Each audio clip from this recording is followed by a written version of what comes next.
All right, welcome to Catching Out for nearly the last time this season. It's come around quite quick, I feel, actually. It's actually crazy, isn't it? Yeah, damn. It feels like last week that we did our first episode of discussing Euros. Seems like only yesterday. Your mother and father. Yeah. Jesus Christ! What Harry, the fuck Harry are you Potter, coming up Harry with? Potter reference. Harry Potter reference. Okay, calm down. Oh yes, okay, that's fair. Um, yeah. So I will update that graphic to have better photos of us and yeah, making sure that we're in relevant teams, We'll seeing as save it. We'll save it for season two. Zoe's in Spartan's kit, but has played for two different club teams since then. Anyway, Should probably guess for a third as well. well, yeah, probably. But yeah, once catching out, penultimate episode for National League in the 2022-2023 season. It's just myself and Colm here today. Um, and yeah, I hope everyone is excited for Saturday because a few of the leagues, not all of them, a few of the leagues are set up to be absolutely bonkers. Cookers. Um, any dodgeball news that you've got up your sleeve? Me and Meteors are beefing. Oh, that was a good laugh. That was a good time. I enjoyed that. That was good We've stuff. kissed a bit up. We've kissed a bit up after That, taking the piss out of each other. I thought that was incredible. that was a good laugh. We had good fun making that. To be fair, like that was a good time. That was a good. That was a good day for dodgeball. Yeah. Turns out not a good day for Meteors, but that's a different story. Ooh. If you want to see what the hell we're on about, go look. If you go and look at Meteor's Instagram, they've got it in their highlights actually. Oh, do they have it now? Yeah, they got it in their highlights. It's. Yes. I'm pretty sure they're only highlights of 22-23 season in Instagram. And I'm not beefing. I'm just saying that's what they put in their own highlights. So bit of self-reflection there. Yeah, don't hate me Brilliant. I love that. I'm watching that back. I actually didn't know that. I'm definitely watching that back after this. What's crazy? You know what's crazy? When we watched it, like we were all on the call and we were watching it. Um, my phone only loaded the audio, didn't like do the whole like face swap stuff. Oh, the deep fake thing. Yeah, the deep fake. So there was none of the talking stuff, and I was like, oh, that's quite funny. I get it. And then I saw the deep fake. I was like, no, that's even better. Like, that was good. Oh, that was too funny. No, that was funny. The wee clip that me and you and Zoe did as well was Yeah. that was funny. We also made an appearance on the Dodge Central live streams as well, or the adverts. We're made it to the public. adverts. Do you mean the halftime and full-time show? Or half-time and full-time reports. I apologize. Yeah, damn straight. We take dodgeball very seriously here. Yeah, very accurate, very accurate reports. And I loved how they went seamlessly from halftime to full-time as well. They actually did a good stuff. job. I've got to give respect to the operators. Yeah. So no. Other than that, the only thing I know about that I feel like is an actual update is the Astros team have formally made themselves known. God, has that only been since the last meet? Oh, it might have been before. I don't know, but like, if you didn't know, they're a dodgeball team thing. They're a touring team. They feel like a UK version of the Outcasts. Is that what they were called? Oh, the team in pink. I want to say they're Outcasts. I have one of their bloody kits as well with like the wolf on it. All right, just leave me be. I'm having an old man moment. No mind. Praying Okay, for cool. it. There's definitely another team similar to how Astros will be working. I think they're called Outcasts, but I might be wrong. Fair enough. But yeah, basically they're a touring team. Yes. So they basically random group of players go around, hopefully to different European Opens as they occur, just to give people the opportunity to get out and tour and have a laugh and enjoy the dodgeball. New people as well, which is always fun. Yeah. If you're interested, follow them. If that's what it says in their bio. So yeah, give them a follow, and they might consider you to play with them. I don't know how. I think they're making their debut at in Italy, right? In Pisa. Yeah, in Italy. We're just gonna move on from that.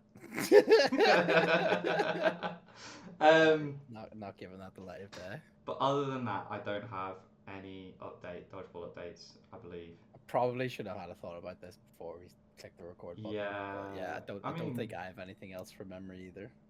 Yeah. We'll be more organised next year. Potentially. Potentially. Whatever you say, boss. Hey, there's no hierarchy in this. This is anarchy, straight up, you know? Just whoever turns up, turns Dictatorship. up. Secretly, there's just a knife to Colm's back. You can't see, it's just slightly off camera, my hands are cuffed. That's for different reasons. We're off to a flyer. All right, let's get straight into it. Men's Super League results from last time. As we all know, I don't watch Men's Super League, so I don't actually know what happened. I was impressed. One day I'll not mention it. Yeah, one day I won't mention it. Bees. The only thing I was really impressed by with Bees result and the Sheriff Silverback result was really close, which kind of surprised me. And Bedford Storm. Yes. And Derby Storm. I feel like that was going to be close anyway. Bedford yes, Storm at least. But it was close too. Shock horror. Yeah. What do you mean shock horror? This is any other league, you'd be buzzing about it. Don't even lie. Don't give me that shit. Fair enough. Congratulations, Rangers and Storm, for doing as expected, making it a close game. Also has probably play of the season in it as well. 100%. I don't know if you watched it. Right, That was incredible. Actually, I'm very tempted to bring it up at the end. I don't know. Alex hasn't given me permission yet, but if you don't go and vote for the Storm play in the play of the league meet in the Dodge Central play of the meet, that was insane. Actually insane. It is class. To be fair, what's his name? Stonehouse absolutely shit the bed. Throwing it about 6 meters above his head, but other than that, it was an extremely good play. Yeah. Done everything he could, and he done it right. Yeah, but yeah, that was a great play. That was a great play. It was quite amusing. I walking back from filling up my water bottle, and then someone just grabs me saying, "Nick, you seen this?" And I was just like, "Wait, what?" That's how good it is. People at the event were watching it back on their phones because it was that impressive. It was incredible. It was insane. Well played, very well played, Storm. I think Bees had 3 different play of the meets, and I just don't feel right voting for any of them over that. So good, good. Such is the sport of dodgeball that such a good play like that doesn't define the result, unfortunately. It still doesn't get Nick interested in Super League. No.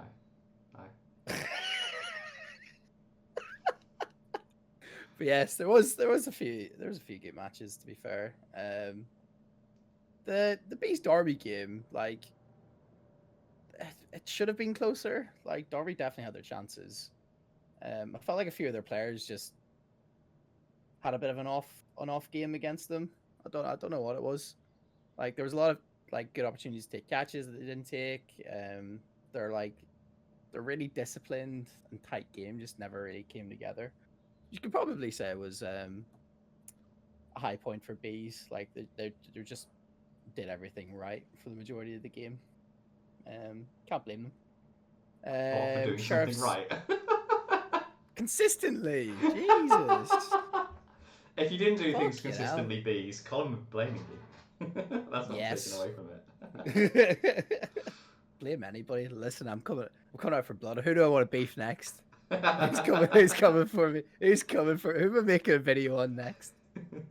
No, it was a good game. The other one you were discussing, Sheriffs and Silverbacks, very back and forth. I think they both kind of had the lead 2 or 3 times during that game. It was actually a very entertaining watch, to be fair.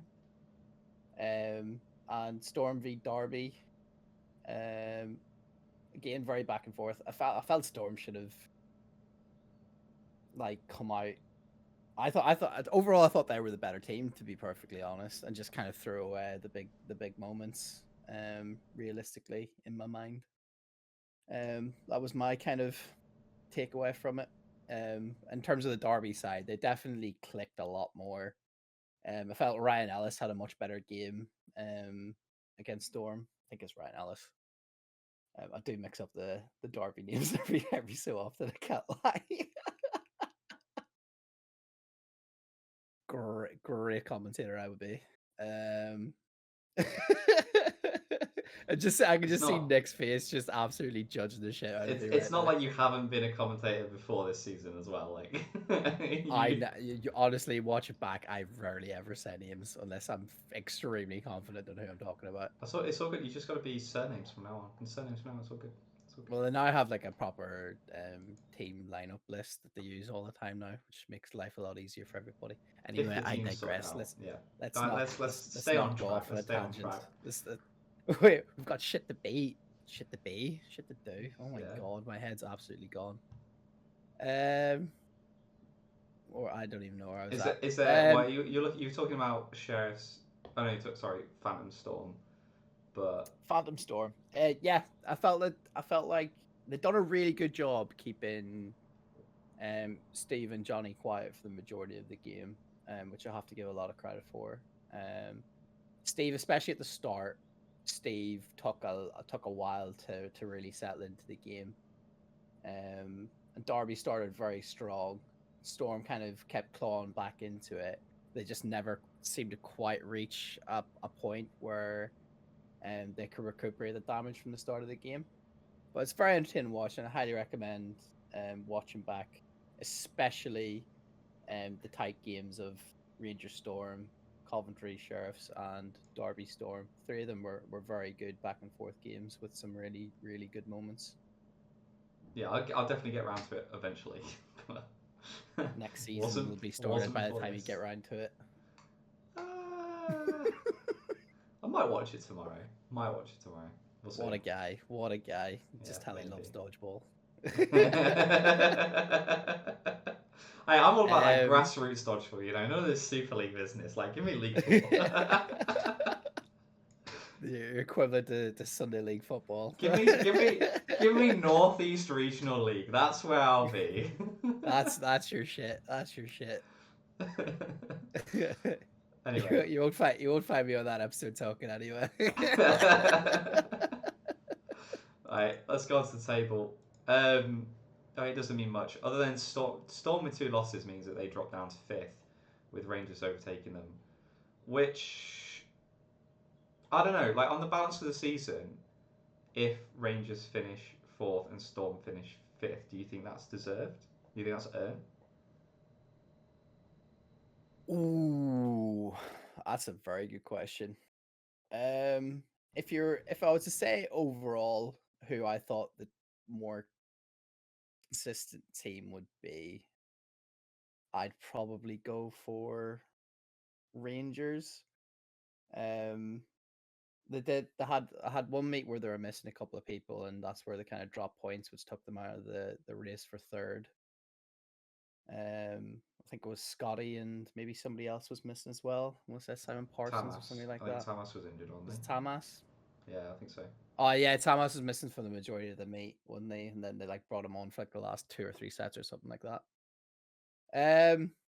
Yeah, I think they've been unlucky. You could also argue, to be fair, Storm had been unlucky missing a load of people during some meets and stuff like that. Like, it's just something every team's got to deal with. And there's probably the first result. I think if Storm win one extra game over Rangers, right, and finish level on points, that I think that'll be more entertaining. Just do it for the content, lads. Do it for the content. I'm sure they'd be Nick down will. for it, to be fair. Like, Storm would be. Storm would be. yeah, definitely, it'll be fine. It'll be fine. Don't see Rangers looking to throw away 2 games just for the sake of it. No. Rangers love us, definitely. They love us here. So I'm sure Rangers are listening to this and debating what they're going to be doing this weekend and thinking, you know what, a solid draw would be You know, a win and a loss, and giving Storm a win and a loss as well would be, you know, top I'll lads, have a top chat with lads. I'll have a chat with the referees doing those games. Oh God. Conspiracy theory incoming. Oh Lord. Can you imagine something big happens in their games now? I'm screwed. They're like, catching up. Have you been interfering with them? And like, well. Oh Oh my man, here god. we go again. Um, Anyway, but yes, Storm yes, 2 and Wessex Wolves are getting dropped as well. yes. So long, them. Um, Bye, and not going to lie, probably deserved. I mean, with how Wessex have like proven their ability to shit the bed. Um, you, I love how much you talk about that game, honestly. I can't get over it. I've never seen such a bad performance in my life. Like, it just After gets such a me good every performance time. as well at the I start. know, I know. Just like, what the fuck? Yeah, I can't get over it. I really can't. I don't think there's been a. It's one of those ones where, like, do you say it's a really good comeback, or do you say they really messed up? And it's simply they messed up. Like, Oh yeah, yeah, no yeah, yeah. offense to Storm Two. Like Storm Two did well to take their They did advantages, but everything they had to do. Like yeah, but like my you can't God, turn around and say that Wessex. they didn't deserve it. Like my God, Wessex. Hey, look, you know what? I'm pretty sure if we actually move this conversation along, um, Trying to they've shut me up. got they've got a chance to do it again. Let's go. End the season on a high, Wessex. Redeem yourselves, okay? Show us that Winner you gets Nick's can. approval. You know what? I'm just tempted to just say it's match to catch just to put the extra spotlight on it, just put the extra pressure on. Like Wessex, The first ever deal double with match to this. catch. Yeah, deal with this, Wessex. You know. The double match to catch. Yep. Just, Oh, just so incredible. that they can do it. Or Right, go Storm. on. An unofficial prediction. Who are we going for that game? What? Wessex Storm 2? Yeah, go on. Storm We'll 2. make it an unofficial one. It'll not be part Storm of the 2. league score. Let's go. Storm Storm 2. 2. Yep. Not go. I'm back in Wessex then. Me for you. Loser does a Bring it. shot at the start of the next podcast. Fair. Fair. Oh fuck! Great, we're off to a great start. Amazing. Right, so now we've covered the bottom of the table and the absolute dead rubber game. Um, let's go What on is to this podcast turning some into? Jesus. more interesting matches. Oh I mean, god. it's kind of a difficult one because of the way that the league is. So audio listeners, we kind of like breezed over the table a bit, but Meteors at top, Spartans second, win behind. There's only 2 points between them. Yeah, yeah, but like yeah, but first and second are wrapped up. Like Bees can't catch up with them. Um, No. It's like the top two's decided. Like yeah, and then basically it's just one order. it's a battle for third, isn't it? With Bees, Rangers, and Storm. No, Storm can't do it. Storm can't do it. Yeah, so just Bees and Rangers, if that. And it'll have to be Bees would have to lose both their games and Storm win both. Which is their very games possible for it to come considering they're down playing to first and second. yeah, and Rangers are playing. it puts a lot of pressure on the two games. Because the thing is, right, Bees have historically like come really close with both of them. They've pulled off like losses by one set. They've pulled off draws. They beat Spartans at British champs last year. Like in both those games, any result is Sorry, possible. what did Bees Like do last year? Do you want to bring that up again? I haven't mentioned it in so long. Yeah, you bring up Storm 2 and Wessex every other episode. And deservedly so. Deservedly so. Whatever. But yeah, like you can see, especially as I don't know if this is publicly. It actually is because it's on the document for British Dodgeball that Tim and Joe are going to be yellow carded for the start of the Bees game. Also, I believe it's available on their highlights. Is it actually? Oh I- yes, I forgot about the Instagram post. Oh my god, I forgot about. At least that wasn't Which aimed was at me. I feel a bit better. the That's not aimed at me. one of the best team sheet announcements. I mean, the last one was good as well, but this one was also just like. Oh, the shit! I appreciate the shit out of it. I can't lie. Meteor's But yeah, like top-notch social media to follow at the moment. so Bays have an opportunity to take advantage, you know. So the chances there, they just got to take it. So I think it's gonna be quite interesting. Yeah, just to And confirm that Rangers, I can't see Meteors. Rangers. Sorry, go Sorry, ahead. I was say just to confirm that Meteors are starting with 4 next meet. They've got 2 yellow cards Yes, to deal for with. for 5 minutes. Yeah, Yeah, 2 yellow cards, and that means they're starting with 4. 2 yellow cards in a dream. Um,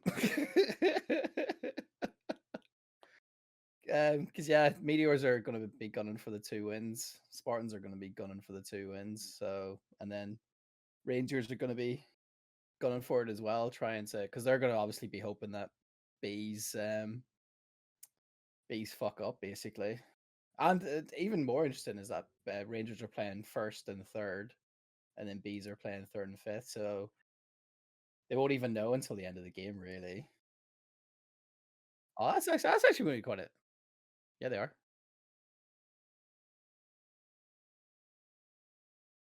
Yes. So as in the match order, mate. So first round of matches. So I was on mute to the Rangers. podcast then by the way. So they have no idea what I was talking about. My mouth's moving. I was getting confused. We don't need to talk about that. It's all good. So yeah, Rangers play first against Sheriffs, and then they play the third round of matches at the same time as Bees. So it actually could be a pretty interesting an interesting watch, that kind of chain of events. Um, yeah, Spartans are definitely gonna walk away with a victory against Wessex Wolves. Let's be fair. So yeah, it could actually be quite an interesting day for Super League in terms of the final positionings for the top three. That could be the biggest redemption arc for Wessex.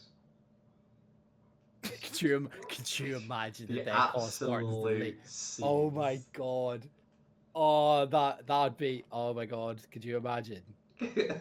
Like you could like if you're Oh my Wessex, you god! could I could completely forgive you for choking it again Nick will against literally. Storm I if know we you have this beat ongoing. Spartans. I know we have this ongoing joke that Nick's favorite club is Wessex because it's true. But it'd definitely be true if you beat Spartans. There you go. If that doesn't motivate you, nothing will. If that happens, if you beat Spartans, I will buy a Wessex top and wear it on the pod. Do it, do it, do it. That it's out there. Oh my god. It'll be a thing. Oh my god. Oh my god. Oh my god. Oh my god. Oh my god. I'm so excited. Can't wait for you to be wearing a Wessex top in the pod.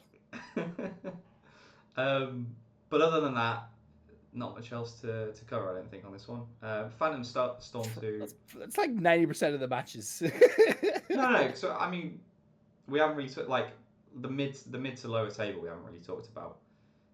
No, the only other games we haven't really talked about is Storm Sheriffs, I think. That's really the only one we haven't talked about. And well, yeah, Storm Sheriff, Silverback Storm. Briefly mentioned Storm 2 Oh, we against did. We Thanos. did. Apologies. Yeah, so there are You are other correct games, there. but yeah, like the games that like the Neutral Zone was saying on their podcast is that as far as the table goes for Super League, it's kind of set now. There's not much changing that will happen. There's not gonna like it.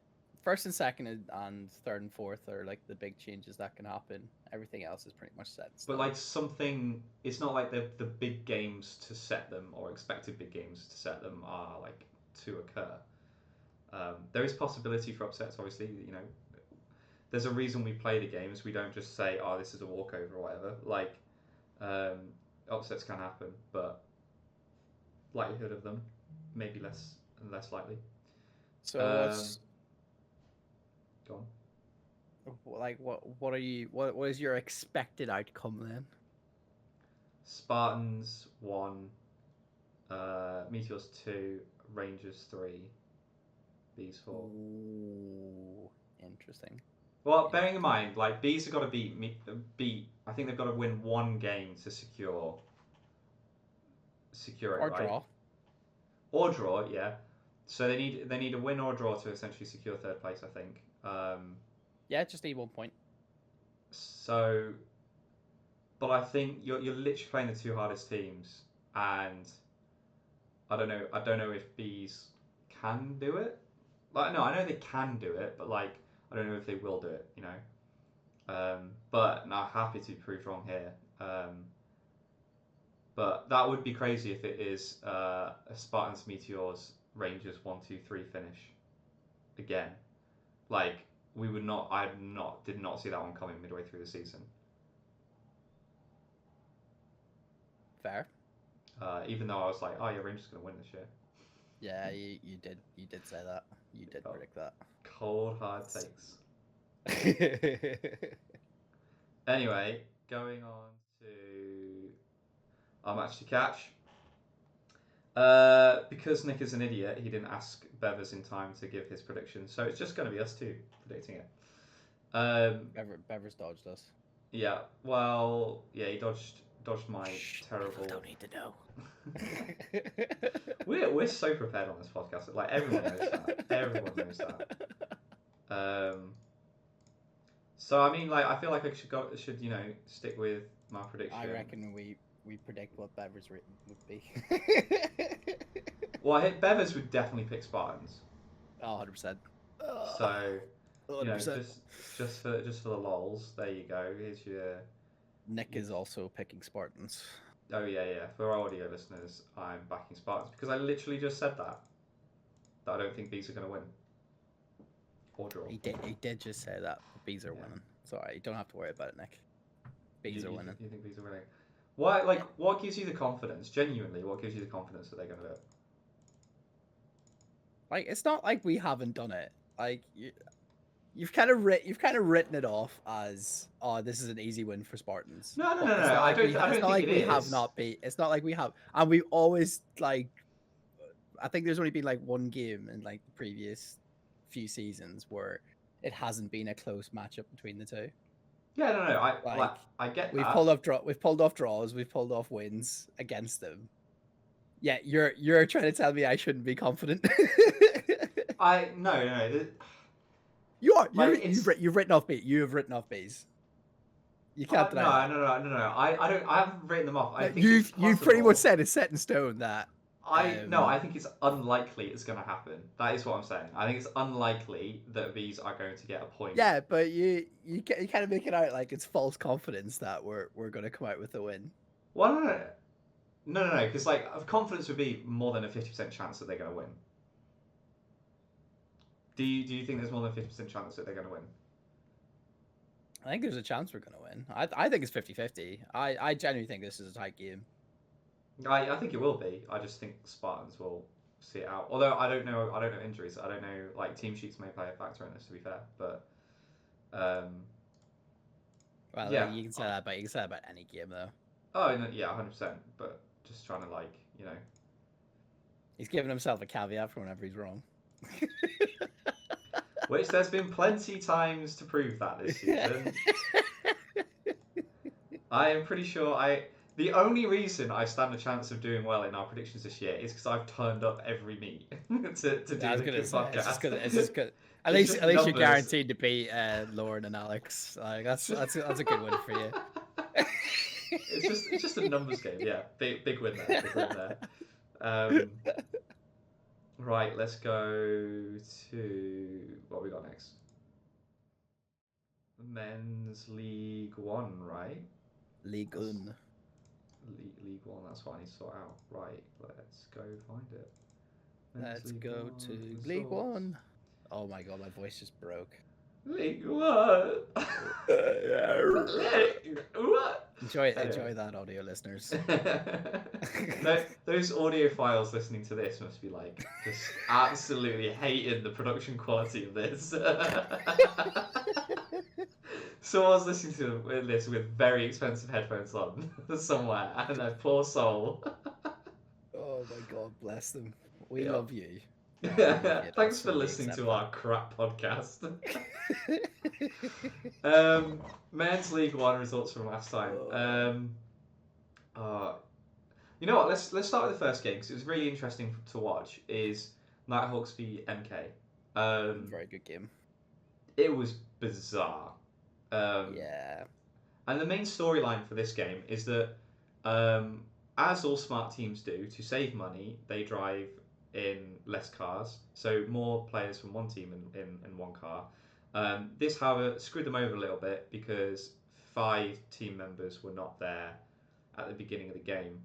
So they had 3 players. They promoted one from the second team up to the first team, and then Abby Gow stepped in for them.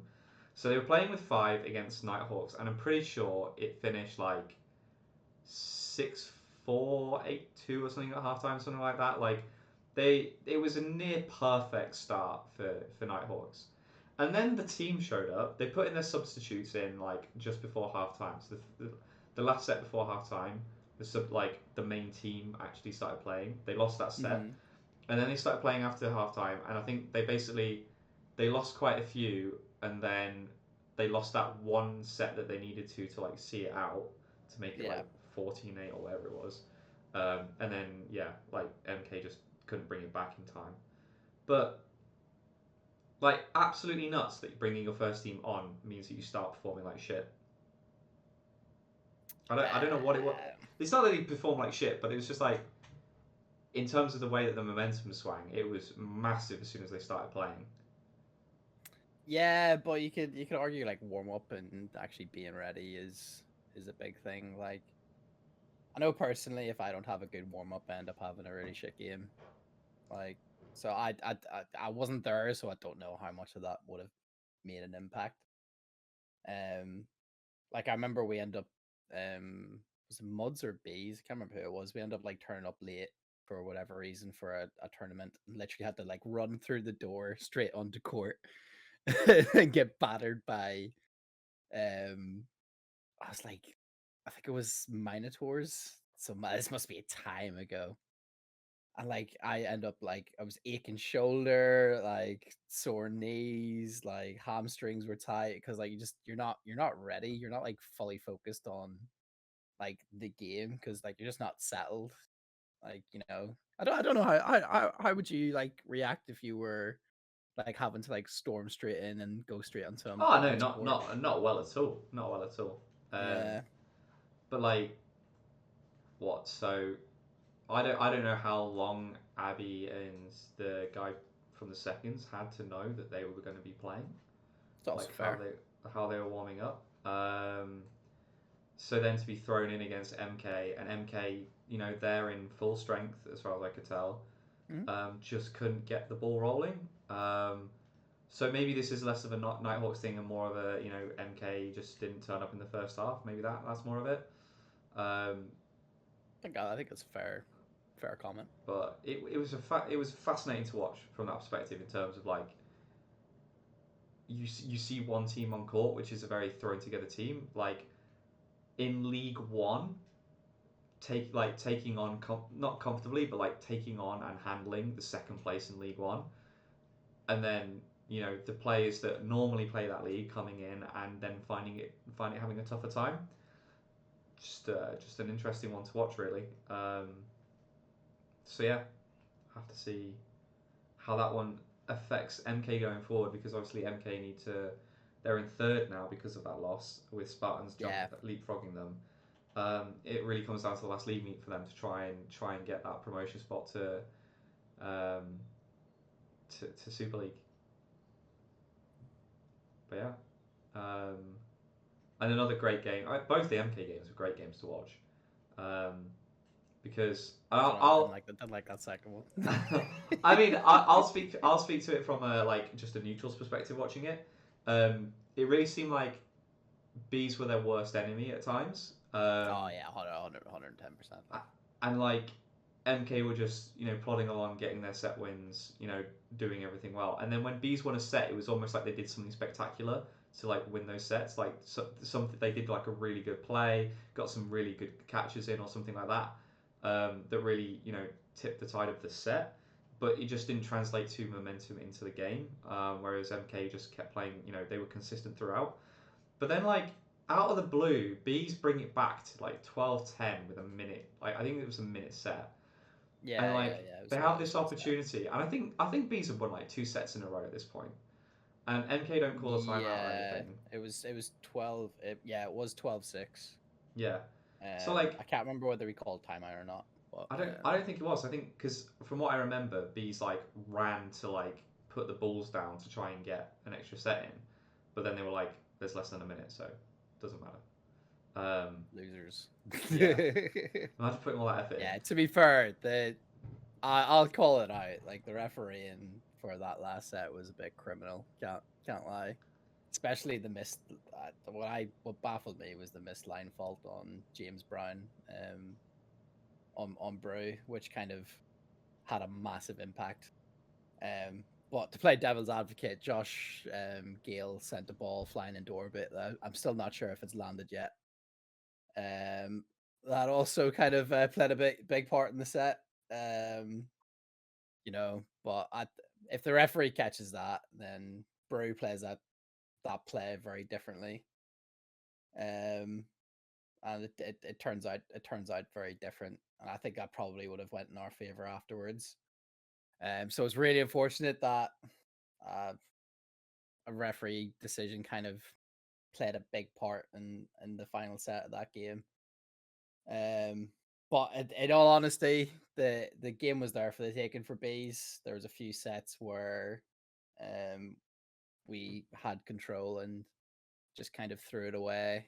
Um, Poor decisions were kind of being made on the regular. Like you said, it kind of took some spectacular plays to kind of balance that out for us. I thought Brew had a spectacular deck, considering he got moved down from killers to workers. He really stepped up and played a really big part. And from what I've seen, we had some footage from the Rangers game, not all of it. Again, he had a very very good day. Um, and I felt he kind of led them whenever he could.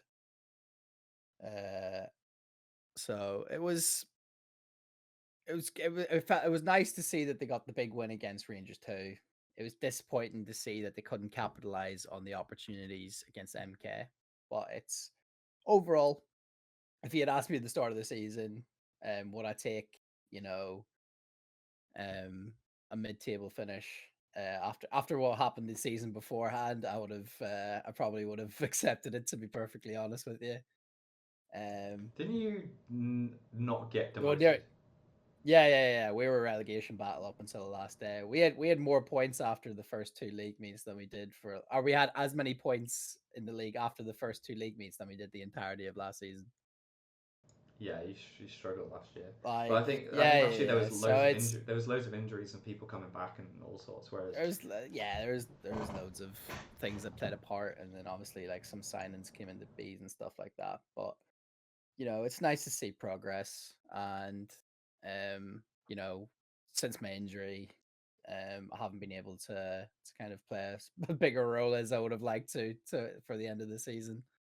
And Sam Rent's taken like time out as well, so it's not like it's the full strength worker bees there at the moment, so we'll take the time at the end of the season to you know analyze ourselves, learn what we have to improve on, and go out and smash it and go for promotion next year. yeah, I mean you're fine in the table at the moment. So, but two other games I want to mention before we move on to the table is the Sheriff's Thunder Dodge game. Holy shit, that was a good game to watch. Thunder Dodge, that is like the best game I've ever watched you play. Um, like good discipline, or wow, better discipline. Good enough. Some Good really enough. great catching, and I think most importantly for Thunder Dodge is actually like really proactive dodging. Usually like not to say that they're easy hits, but um, they're not as dynamic around the court as some of the other teams. But they were really making themselves hard hits. and meaning that Sheriffs were having to burn one or two balls quite a lot, and not getting the hits that they were expecting, which that definitely worked in the past, and it's something that other teams have benefited from playing against Underdodge in the past, and it just wasn't working. And then they were making some great catches, and their counters were actually pretty on point, to be fair. Um, so like a really good performance from Thunder Dodge there to get the win. It does mean that they are now level on league points with Sheriffs. Sheriffs, yeah. Yeah, which is interesting, and it will come down to set difference. At the moment, Sheriffs have it, you know, are in a better place, but we'll get to the results or the fixtures in a minute to kind of go through it. Do you not want to run through the Leeds results? Yeah, well, I was going to go through the Rangers Leeds ones because the Eagles Leeds one there's no point talking about it. Leeds didn't show up. We spoke about it briefly before. The only reason you should like have a game like that and like be able to talk about it afterwards if there's something to learn from it. But if you all play like shit and you don't actually turn up to the game and you'll do your own stuff, then there's nothing to take away from it. You just chalk it off and say, "Well done, you're an absolute idiot." But You're the an Leeds absolute idiot. the Leeds Rangers game was much better and a much. Yeah, I'm curious to hear about that actually. It was. Can you give me a breakdown of that game? Well, we were winning. Oh. And it came down to the final set, two sets, I think. We had some issues. We like a big thing that we struggle with Leeds is like our decision making and releasing balls when we give away 4 balls and when we're trying to play for more balls or not, like play for 3, or even play for 4, and just releasing on running counts and stuff when we maybe don't need to. I think this year more than last year, people are much better at tracking back. Their fitness is better, and therefore, like releasing balls on counters has been, less. We've been making less hits, so that kind of affected us. We handled it a lot better this year, this time round again than against Rangers last time. But like, yeah, there were a few things. Like we were 4-2 up in a set in the penultimate set, and we were up by 2 sets. I think we were 10-6 up, and we were 4-2 up, and then I release the ball and get pre-thrown, and the person next to me doesn't release at the same time, and then Dom, like I think Rangers asked Dom where's the play ball, even though I just released. To which Dom replies, because he's reffing to his left, he replies to Rangers and says they just played one. To which Jack then hears play one. So he then throws one and get caught. So now it's 3v2 in the penultimate set. Which is like a really tough scenario. And like, yeah, it's not good. It's not what you want to hear. Especially when like from a refereeing standpoint, you don't need to reply to referees. Like if you're, because like the point was I got hit and I was walking off, and then the 3 of them were still in the neutral zone, which is why I think Range was asking where play ball was, even though I'd thrown. Like they were still in the neutral zone, and I think because of that meant that they were all close to the referee, so could hear what the referee was saying. And then when the referee says something that is possible to hear a referee say, it's not irrational to think that what Jack did was the wrong thing to do. It came off terribly, but yeah, just not well done in my opinion. And then in the final set, we were 1 player down, with like 40 seconds to go, and we had. So we start off the last minute set, right? Colm, you're gonna love this. Start the last minute set with a false start, right? So they get 5 balls off the rip, and I think they get 1 or 2 hits, but then we get a counter on them. So we're 1 player down, and then like we have 1 ball, and I think Nick panics thinking that like we've got to get something back, and they're dawdling around with the ball, so they even if play ball's called, we're not gonna have enough time to do anything to pull it back. But it's like they've done 1 volley and we've done a counter, and because of the way it hit players, they bounce back. Like we've still got time in the set for one or two more volleys, Yeah. and he throws a single, and it doesn't hit anyone, so we give them 5 balls again, and it's like great. So there's what 4 of us left. They have 5 balls and 5 players to throw all 5 balls. We've got 30 seconds. We are literally in a scenario where we cannot get a hit. We have to go for catches, and that's not that you can't with a 5 ball attack. You No, cannot you no. cannot be making Especially as they're catches. probably just going to target like one, maybe two Yeah, players. exactly. Like they don't have to do anything stupid. So No. just like poor situational play from us, really, and we really threw away Yeah. that game. Um, you know, arguably the same could be said with the set before in terms of, I probably should have been more aware and blocked instead of being getting pre-thrown. Um, you know, even if a play ball had been called, you've got 5 seconds, you can reset. There's no need to panic and throw. Like, things like that could have gone a different way. Yeah, that it happened. It's a Yeah, draw. you learn from that experience though. Like Yeah, 1 minute yeah. sets are really difficult to like recreate the pressure, especially in that situation. Like that is a proper like match situation, and I haven't. as long as you if you end up in a scenario like that again, you've all learned how to handle it better. Then you learn and grow from it.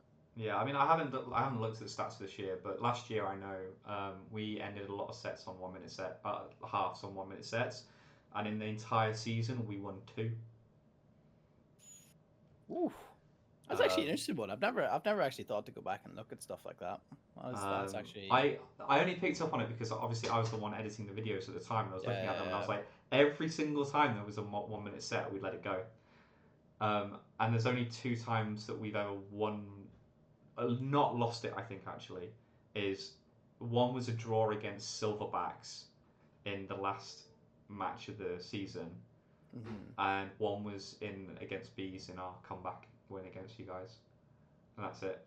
All the other 1 minute sets, I'm pretty sure we lost. So we got a lot to learn as a team, but move on Yeah, to. it didn't impact the table too much, as you can see. As you can see, yeah, no. So we're still seventh, comfortably so at this point. We cannot come eighth.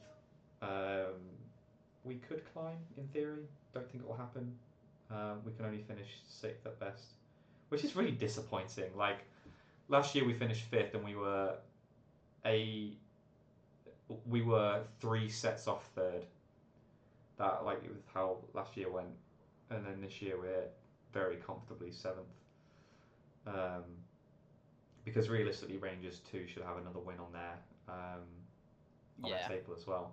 So yeah, interesting. So for all your listeners, you got Nighthawks, Spartans 2, Cyclones in the top three with 28, 24, and 22 points, with Eagles on the outside looking in on 21.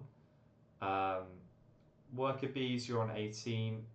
I think it's feasible to come third based on the matches left to play. I think you can. no, I would.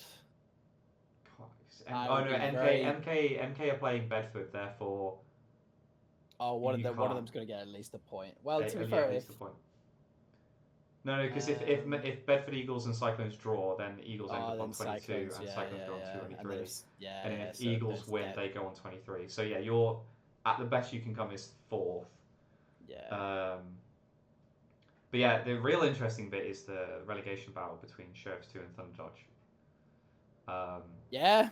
No, that's definitely Thunder Dodge have two very difficult matches. I'd be surprised if they come away with anything. Both of them have difficult matches. I think so. Sheriffs and Trying Thunder to, Dodge both are playing Bees, and then yeah. Sheriffs are playing Spartans 2 and Thunder Dodge are playing Nighthawks, or they're playing MK and the other one's playing Sheriff's Nighthawks. play MK. Yeah.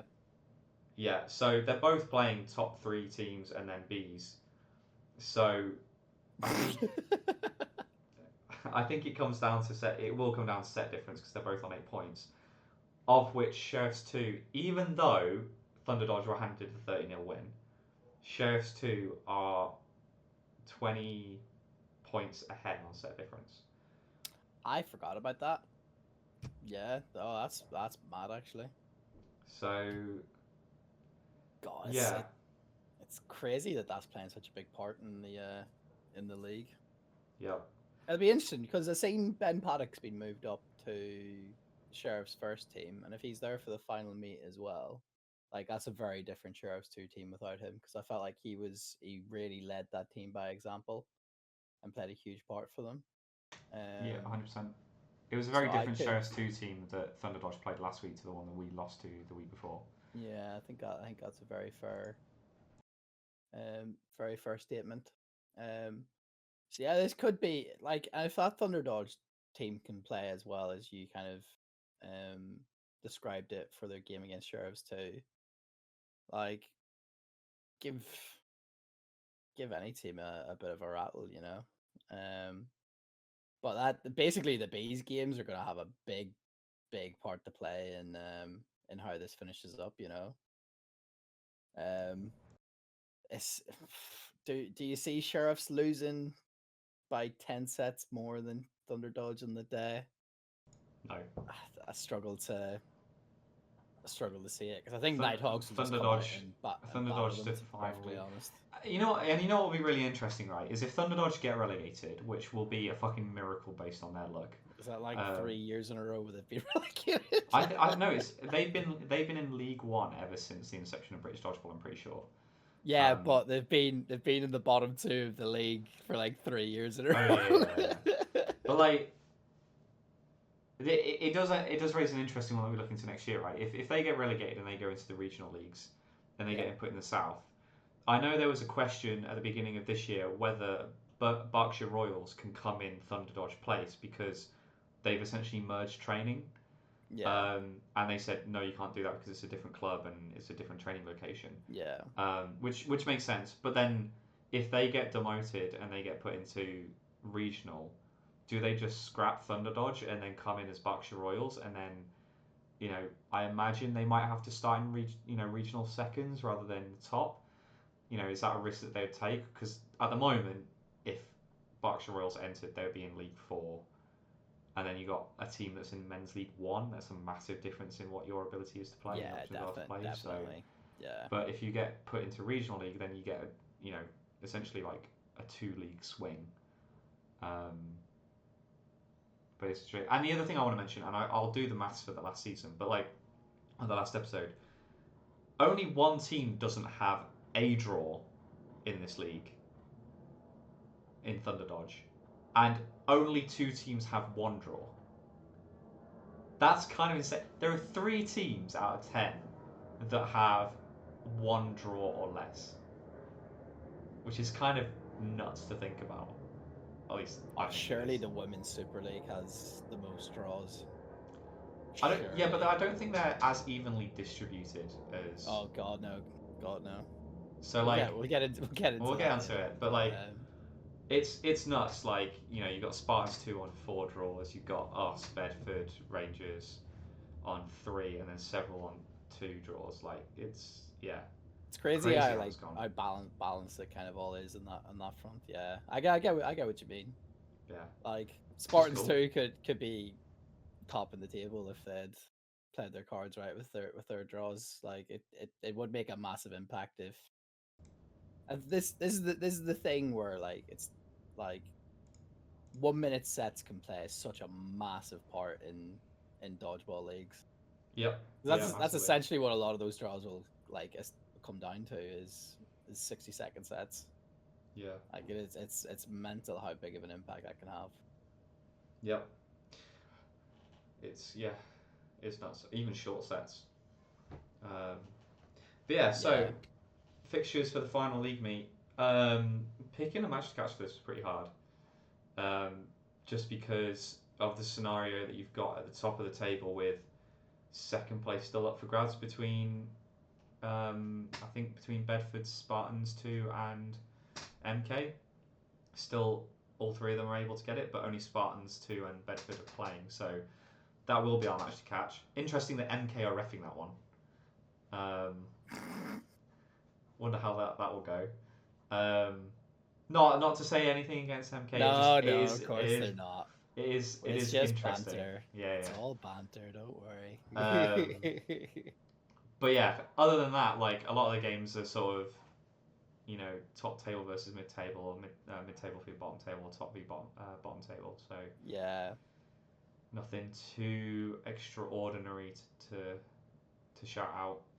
I am really looking forward to our Spartans game, just because I might be able to, or my team might be able to have a say in whether or not there's a seconds team in Super League. You are begging for the Spartans 2 not to get promoted. I am. I really am. And it's not nothing against Spartans or Spartans 2. No, nothing against It Spartans. is purely just because... Nick does not want a second team in the Super League. Yep. That's just... it's going to happen, and I'm going to laugh at you. It's like, after all the work that Super League put in, for me, specifically for me, to demote Storm 2, and just to be let down by my own fucking league.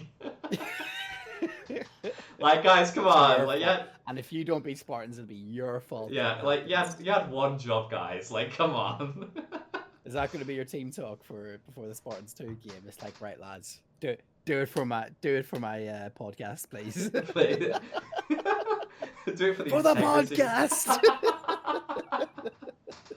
I am sure that will go down so well in the team. Oh my god. That'd be class. Anyway, so yeah. Other than that, like, don't think there's any real games to talk about.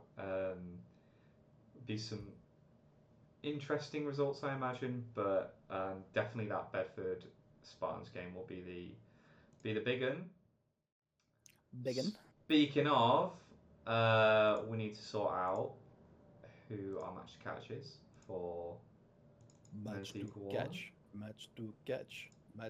catch. He's already announced it, but match to catch. I just love how you come up with a different one every time, like, I don't. I'll admit, I don't think you noticed, but I basically did like the whole match to catch every single time, because I could not think on the spot of anything else until that moment. I mean, I think that should be our like little thing, but I don't know. I do not have the music ability to do it, so. Well, just like a little clip of me singing it. We can sort that out. I'll talk to Blue.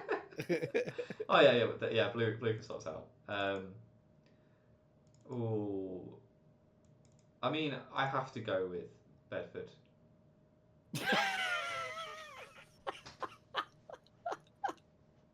Oh my god, that's funny.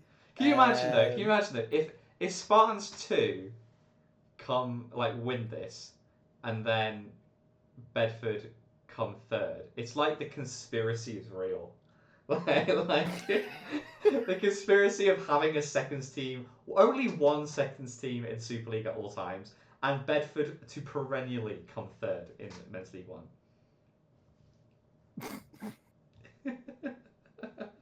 It's too funny. I can't lie. There's part of me that wants them to get promoted purely for this reason. And to be honest, I was hoping that I'd be the one that would ruin your plans, but that was my motivation for this season. This is gonna be a really good game, I think. But I back Spartans to be able to control it well enough, especially as I've seen players like Diggins and Tetley get brought down, and if they're still in the seconds team, I think that experience will play a big part in how to handle a team like Bedford, because I think the way you beat them is just by playing really smart dodgeball. Because Bedford don't do anything spectacular. They're not super aggressive. They just rely on a certain individual to dictate the play quite a lot. I don't think Spartans will be scared of that, because I'm sure in training they probably put up with more shit from, your Harrisons and Straubs and Richards, etc. So I think they should be able to handle Arnie on the day. So I'm going to go with Spartans.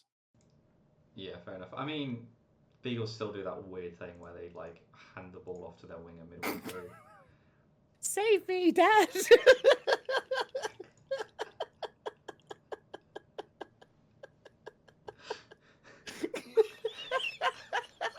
It's just like that meme where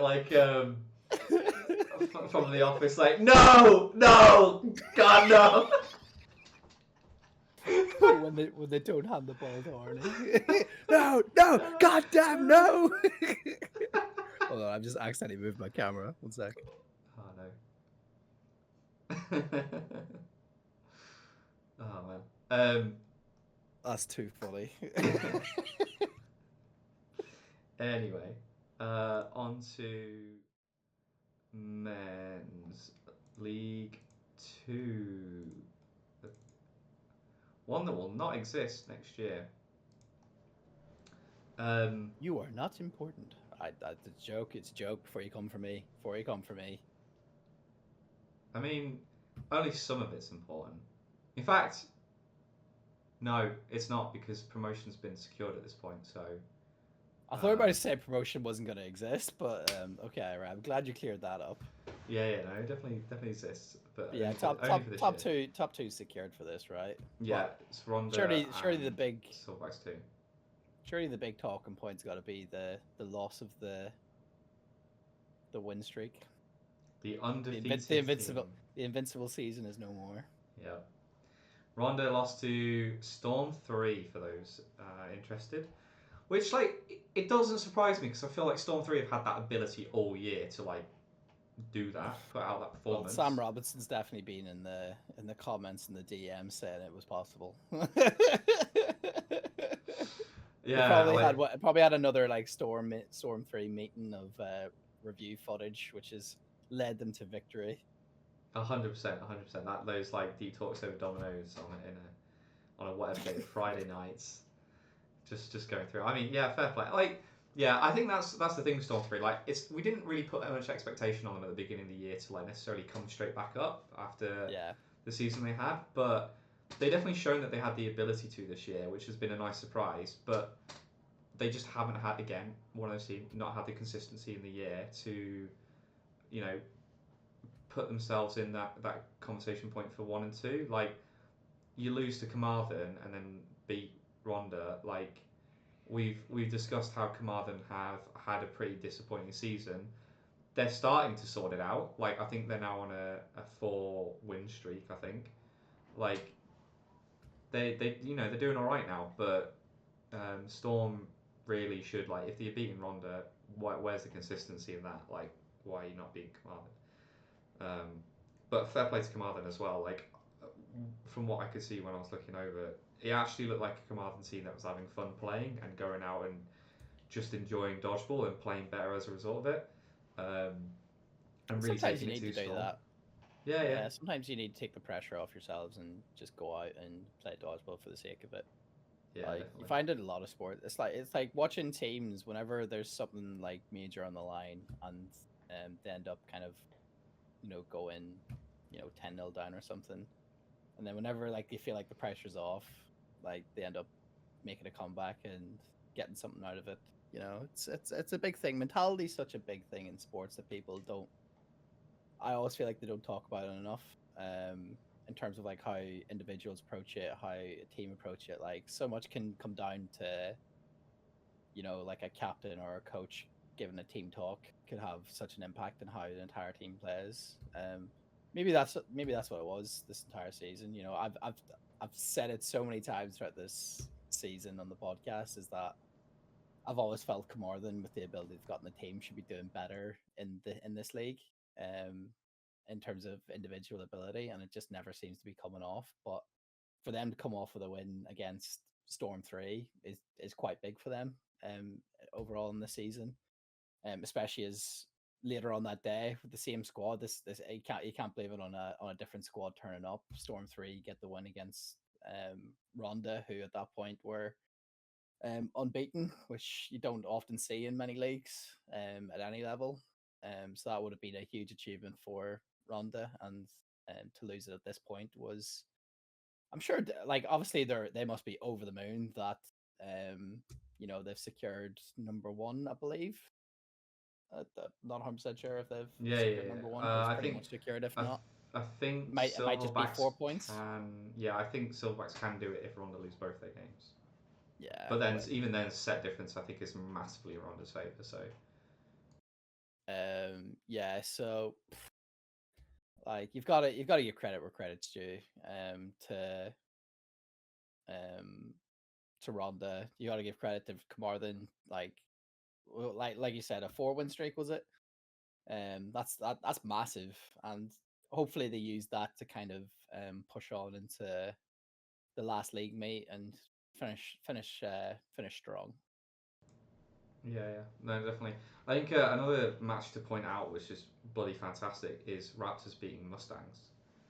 Like, where's that come from? Like, Mustangs losing by 1 set to Rondo. Mustangs have been playing really well all season. Um, they're currently third, and I think they're going to pretty much secure third place now, unless Storm can do something about it. But Raptors to come out with a fairly convincing win, 17-11. Yeah.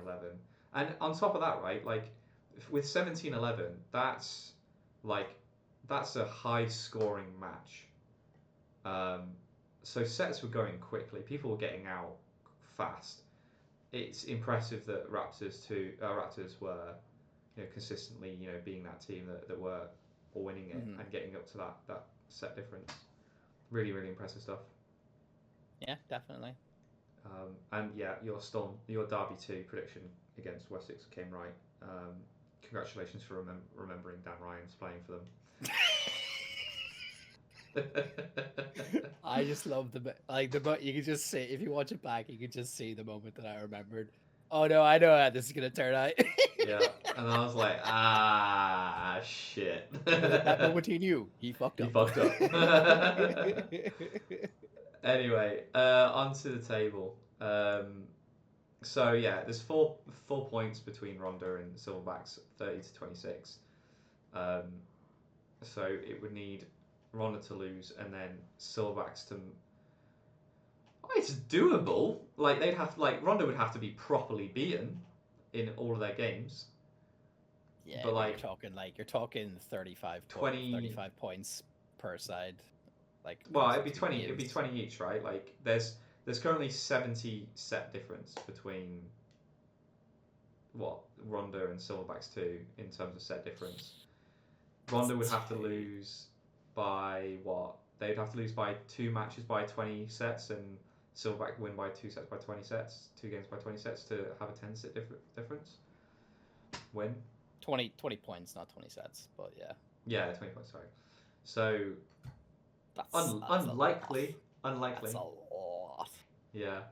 Meanwhile, like, their first loss comes at like a scraping loss against the team that's in fourth. Yeah. Like,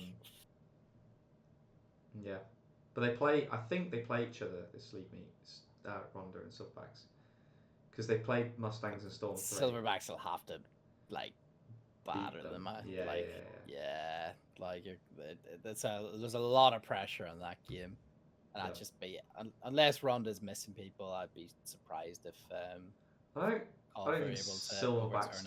I don't think Silverbacks will care about first place. I think they'll just be like, we're getting promoted. Well, there's nothing. That's the only thing on the line for both of them, right? Yeah. Like is who, basically who wins that match, and even then, like Ronda still pretty much have first place secured. Yeah. It's more of a battle of pride, that game, more than anything. Yeah. I guess the big thing is the fight for third place, realistically. Yeah. So technically, 4 teams in it. 4 teams in it, but realistically, it'll come down to Storm and Mustangs, and whether Mustangs win out or not. Because there's 1 point in it, Mustangs between London Storm and with them. But then Derby Phantoms 2 and Raptors are both 4 points behind Mustangs. So if Mustangs did lose all their games, and Storm 3 didn't win, or they didn't win or only got 1 point, and Derby Phantoms 2 or Stafford won all their games, then technically they could come third. But I don't think that's likely. And we'll see why it's not likely by looking at the fixtures. Ooh. Because Mustangs play Silverbacks 2. So for Silverbacks 2 to come first, they need to smash Mustangs and smash Ronda. So you're looking at second place beating up on first and third. Unlikely. um, Yeah. so is it possible Mustangs come away with no wins? They are unlikely to beat Silverbacks too, based on form. Possible, unlikely. Um, but I wouldn't put it past Mustangs. They can definitely do it. It'll be good. Actually, that'll be a cracking game to watch, I imagine. And then Wessex versus Mustangs. I think Mustangs should have that one pretty much sorted. And then what that leaves Storm 3 against who are playing Phantoms 2 and Raptors. And if Phantoms 2 turn up with Dan Ryan again, that'll be another interesting. See Yeah, how actually Storm a 3 good deal game with to that. watch. And then again, Raptors, like having beaten Mustangs. Did Raptors beat Mustangs? Yeah, they did beat Mustangs, didn't they? Yeah, 17-11. Having just done that, they've got to be pretty confident going into Storm 3. So I think Mustangs have this. I think Mustangs have third place wrapped up. Yeah, I think you're probably right, to be honest, mate. The rest of the games, go have some fun because you'll be playing in a different league next year. Say goodbye to the people you love. Yeah. Have you watched the Mario movie?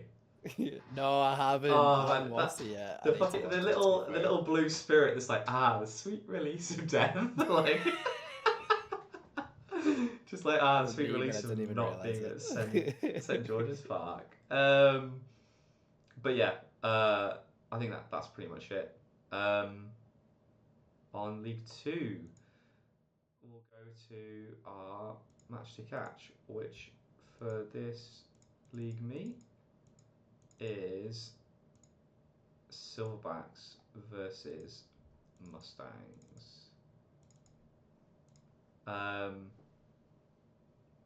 Yeah, because obviously this is second versus third place. Silverbacks needs to absolutely smash Mustangs to be in a chance for first place. I'm gonna go. Instead of Hulk smash, Gorilla smash. Oh God, Zoe, when are you coming back to save me? Wow. You think I wouldn't be this annoying with Zoe here? Wow, you've definitely read the room wrong. Oh yeah, but there'll be someone else to save me from it. Someone else to take the brunt of this. Somebody suffer with me. Not everybody that listens to this podcast. Yeah. only Zoe's the only one that's gonna listen to this. Oh yeah. Zoe's just the only one that'll tell me to shut up. So I've gone for Silverbacks. What are you thinking? Do I go for Mustangs for the fun of it? Go on, Mustangs! Do it for me. There you go. There's more. If they win, will you give us a rendition of Mustang Sally? As if I've never done that before. Yeah, go on. We'll post a clip on Instagram or something of me doing Mustang Sally. I'll do the full song. Oh, how about yes. that? Yes. There you go. If Mustangs win, I'll do a full rendition of it. A dedicated Instagram reel of just Colm singing for you guys, like. Just one of those highlight things of just me singing Mustang Sally for 3 minutes. It'll just be the meme of show us our favourite podcaster. No, show us our favourite podcaster, and then it's the video of you singing. Like perfection. Oh my God! I do actually. That would get views. That'd be. Not bad. You know what wouldn't be bad? I do have logic for backing Silverbacks here. Not only because they want to go and do it and they don't really have anything to play for, but just because of Mustang's performance against Raptors, even though they did show up against Ronda and lose by one set, like I'm a bit concerned that result against Raptors is a bit of a like they might just throw it away a bit.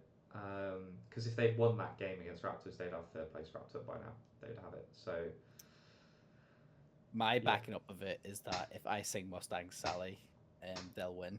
So you can't argue with that logic, to be fair, because I don't know about you, but I have heard that dodgeball matches have been decided on whether or not someone is singing.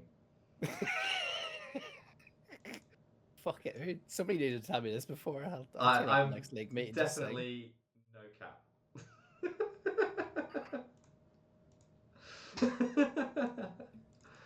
Anyway, big asterisks at the start of this podcast. It's Half of this shit talk is bullshit.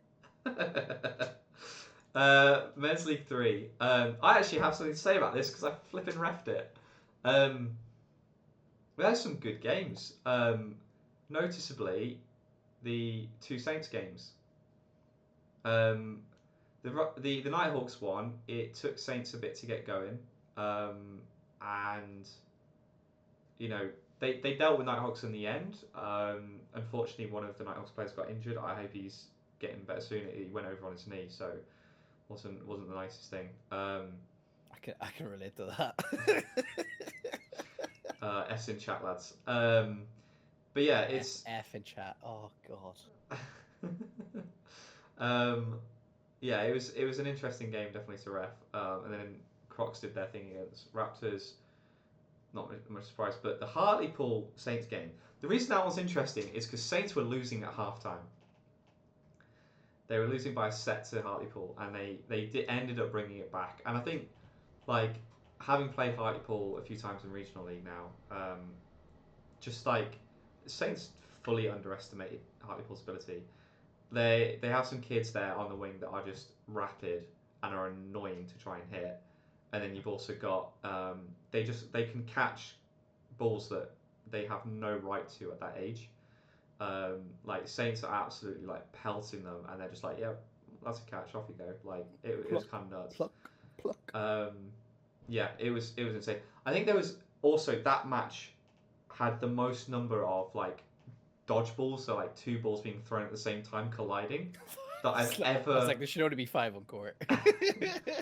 Like that I've ever witnessed before. Like there were at least 4 in the entire match, and I was like, that's a lot. You don't get that very often. Like maybe one league meet you'll see like 1, but like 4 in one game. It was nuts. I reckon that at halftime, London Saints prayed to the saint of dodgeball, the patron saint of dodgeball, and asked for the holiness to shine upon them, and that's how they got the comeback and won. 100%. I'm getting thrown off this podcast next week, aren't I? I don't know what you're talking about. Like, you know, having ref the game, I saw Saints were on their knees. You know, they're in their white overalls. It was sight to behold. God. Anyway, no, it was a really great game to referee watch, and Saints, you know, they had to claw it back. I think they did end up securing the win before the final set, I think, but my God, it was close. You know, they really had to work for it, and Hartlepool did a great job of pushing them. Nothing else to say about the other matches really, other than Slayers beating Nighthawks. Impressive win for them. Good win for Virtue. Nice. Yeah. Moving on.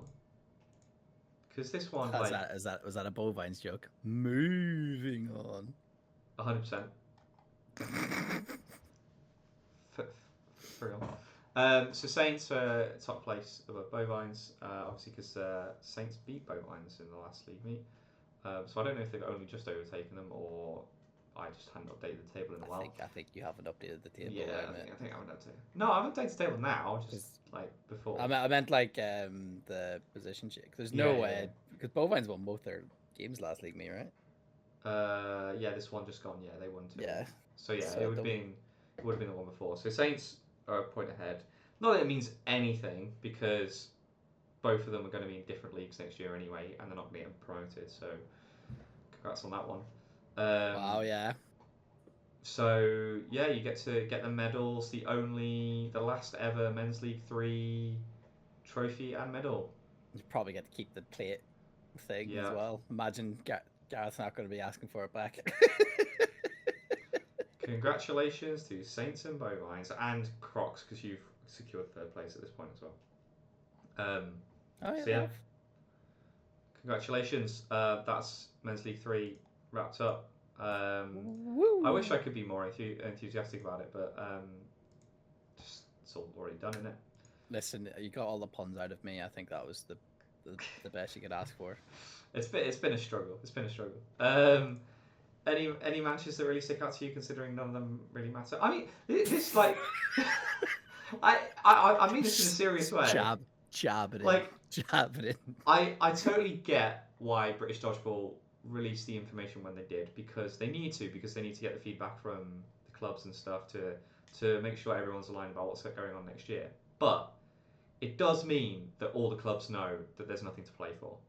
They kind of knew beforehand anyway. Like it was They an didn't know it was going to be regionalised. Like, they didn't know that that's like. we all knew it was coming at some point. Yeah, but It was a matter of when. I don't think many people are expecting League Two to disappear as well. Yeah, true. That is a fair statement. I think it makes sense because you kind of have to reduce the number of. Well, because then you can go you go from a 3-session to a 2-session essentially. Well, yeah. That's what's happening now. That's what I mean. But there's no point getting rid of one league. It makes no sense to get rid of. Well, unless you were to bring in a women's league too. Yeah. If they got the applications for it. You would have had to bring in a lot of different like new teams and second teams and stuff into it. And that's the thing. We don't know how many there are to come. I would imagine that's unlikely to be the case. Having that many teams come in in one season. Just something to think about. No, I completely agree. I'm just saying it's an unlikely scenario. So this was the case I would have said was more likely to come about.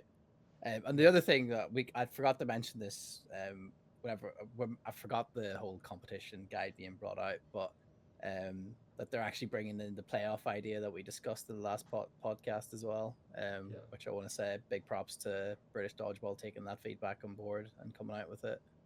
I think that's a very positive change. I'm excited to see how it all plays out. You know, having an actual playoff day for BD. No, I'm excited to see that. In terms of this league, a lot of it's kind of done and dusted. In terms of importance of matches, I guess technically Bovines can come third because like they're only 3 points ahead of who's in third place? Crocs. Yeah, Crocs. Yeah. Yeah, as long as Bovines don't screw up, but they've got. I mean, as long as they don't lose to Hartlepool, because Hartlepool can definitely win that kind of game. But yeah, I guess just go out and have some fun. Like, you know, there's nothing to lose, really. Except Nick's respect. That's what matters most. This podcast. Not this league. I'm teasing. We all know. The lower the league, the more interest I have, because realistically, come on, what's the forfeit for this league? Come on, we've got to make this spicy. Yeah, I like this little game we've got going on. What? I mean, you're singing Mustang Sally. You're gonna be wearing a Wessex top. For this one, I don't know. Like, if Bovines come third, Zoe has to know in the next podcast. Oh my god. Just gonna kill me for even suggesting. I love how Zoe's just getting hit with the crossfire here. Like, sorry Zoe, not bad. Yeah. So you heard it here. We'll find something for Alex and Lauren in the next 2 leagues we talk about. Yes. Let's go. You know, that would be awesome. Okay, so something to do cow related will happen. For if Bovines if Bovines come if Bovines bottle it and come third, we'll find something. Although that does mean Crocs have to beat Saints as well. Yeah, I'm fine with that. Okay, cool. Because obviously I've thrown this on Zoe. I'm not gonna make it easy for her. Like, you know, I'm not that big of a dickhead. Well, don't ask meteors. Oh, God. So our match to catch is that Crocs Saints game. I am going to say this is more just because I like the team and I want to support them. Not, I'm going to say this, and I know people from the other team listen, so don't hate on me. I just like this team. Don't hate on me, haters. So God, anybody that's actually watching the video of this are going to get a field day after that. oh, amazing. So I'm going for Crocs. I want You're to win. going for Crocs. I want them to win. I think if Saints, pray to the patron saint of dodgeball before the match instead of at halftime, I think they're guaranteed to get victory, and so I'm going for the Saints. If they only drink finish that sentence. If they only drink the holy water, the holy dodgeball water. The holy dodgeball. You've been anointed with the oil of dodgeball. In the name of the dip, in the name of the duck.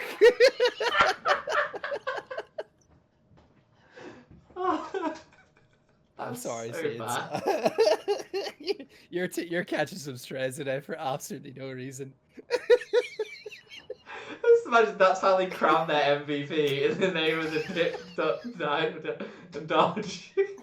You are the MVP.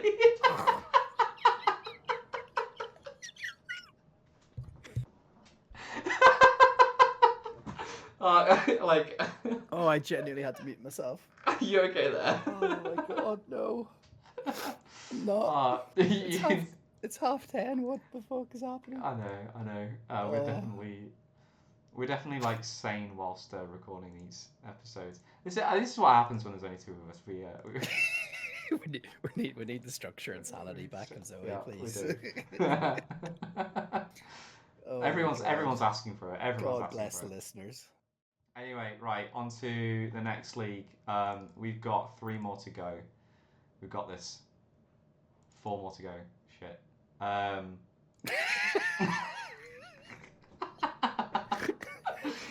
might go for a tea break. I know a certain somebody's gonna be in our DMs now giving you shit for that.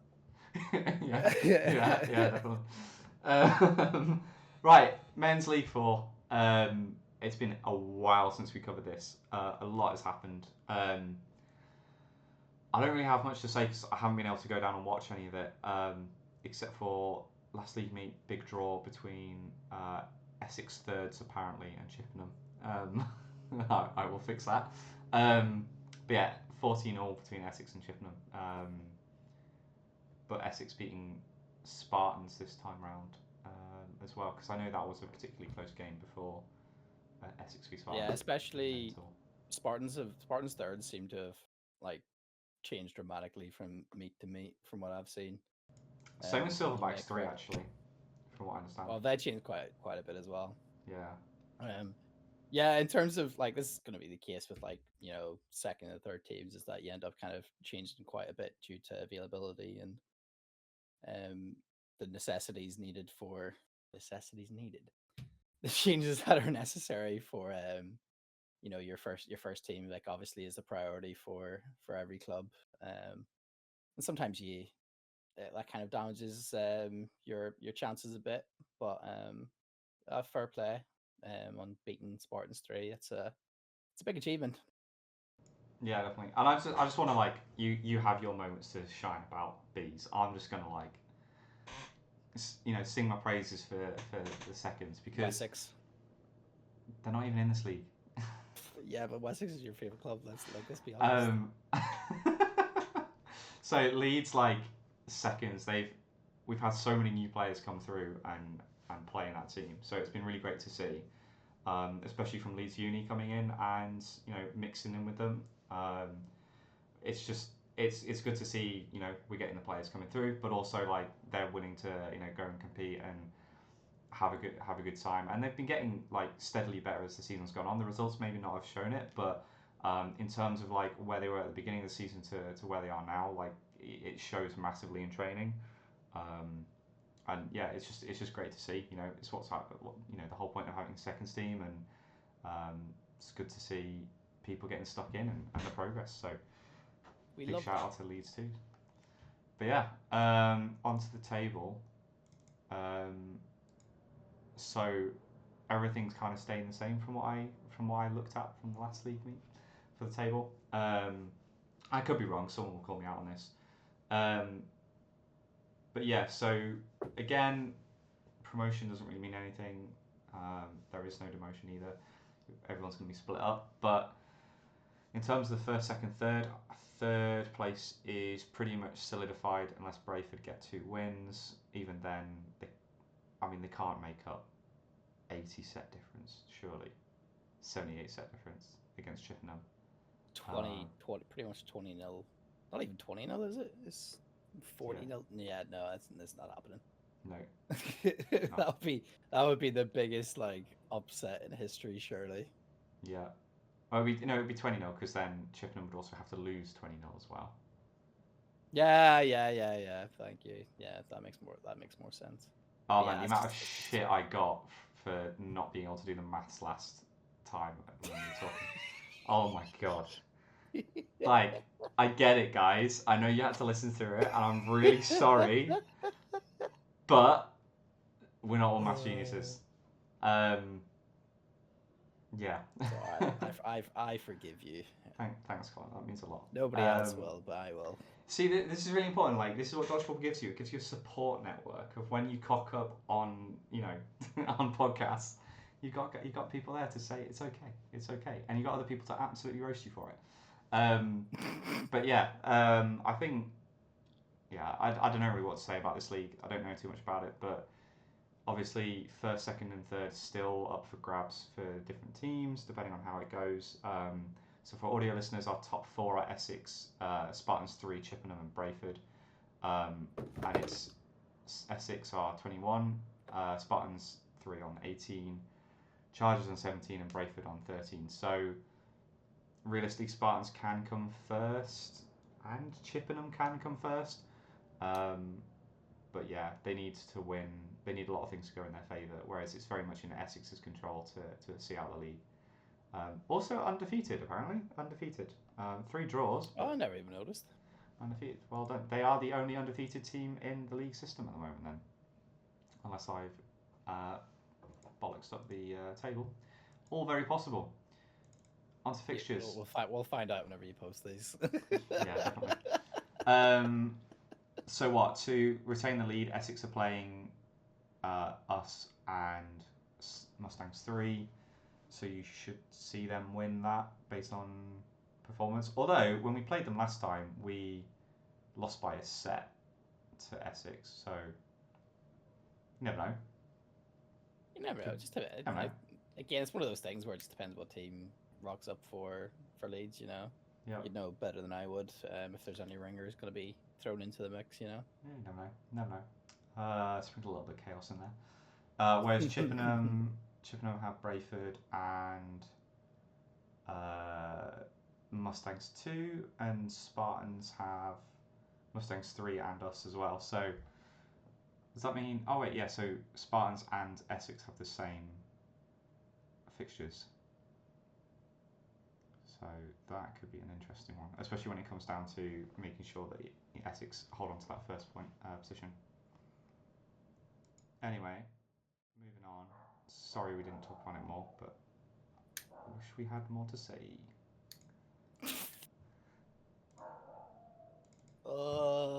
This is why we get heated on. I'm not gonna bullshit too much. I don't know. I don't know what else to say. At least we're kind of covering it.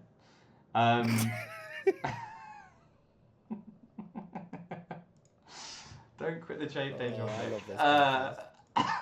Yeah. So Chippenham, Brayford, match to catch. At this point, I would be surprised if we got them. They're not even playing. That'd be hilarious. I love the Lincoln lot, so I'm gonna go Brayford to win. Let's go, Brayford. Let's go, you up the beasts. Beast mode activated. I just love to understand the logic of how you go from calling yourself the Beasts and having a fucking swan as your. Is it even a swan? Because it's yellow. What would you? This is a good discussion for the league. It's probably be the majority of our discussion for this league. What would your logo for the Beast be? I imagine the swan's probably related to Brayford in some way, right? It's Lincoln, isn't it? Like because I Lincoln have no are idea. I don't know where Brentford is. yeah, because it's basically the Lincoln current uni team slash a few grads that play for the Brayford Beasts. Fair. Um, but yeah, it's like I don't know, like you, I see like a beast to me is like some sort of like wolf dog type creature, like a yeah, that would be my sort of That would be where the way picture. you take it. Yeah, what would you Basically, go for? Wessex Wolves Junior.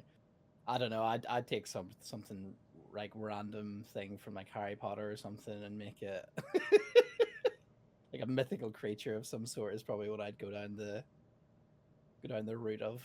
Just absolutely rip off Mr. Beast's YouTube channel and just like stick his face on Oh the my team god, that'd be so funny. Oh my god. I buy one of his t-shirts and wear that as your kit and just like write a number in the back of it. Oh, please do that. That'd be so fun. He'd probably end up sponsoring you as well. He'd find this out and he'd give you like 100 grand to like properly wear kits and stuff. He'd probably do it. He's money to burn. He's I've heard he's a top bloke, so you know. he's a sound lad. Sound geezer. Please, Yeah. please sponsor our podcast. Oh man. Allow us to quit our day jobs to actually just do this full time. That would be jokes. That would be awesome. Right. On to. Oh wait, no, we've only got 2 leagues left to do. Okay, my bad, my bad. Yeah, no, because we're gonna do one forfeit for each of them for both Alex Yeah, and yeah, yeah, Lauren. 100%. So, Women's Super League. What a crazy league! This is definitely one that people have been waiting for us to like slog through League Two, League Three, and League Four, and then finally get to Women's Super League. What a bloody league meet this was! Um, Bunkers.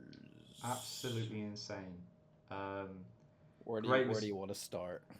I think we've got to start from the top and work our way down. But for context on this, Women's Super League I think was it the middle meet? Was it the middle one?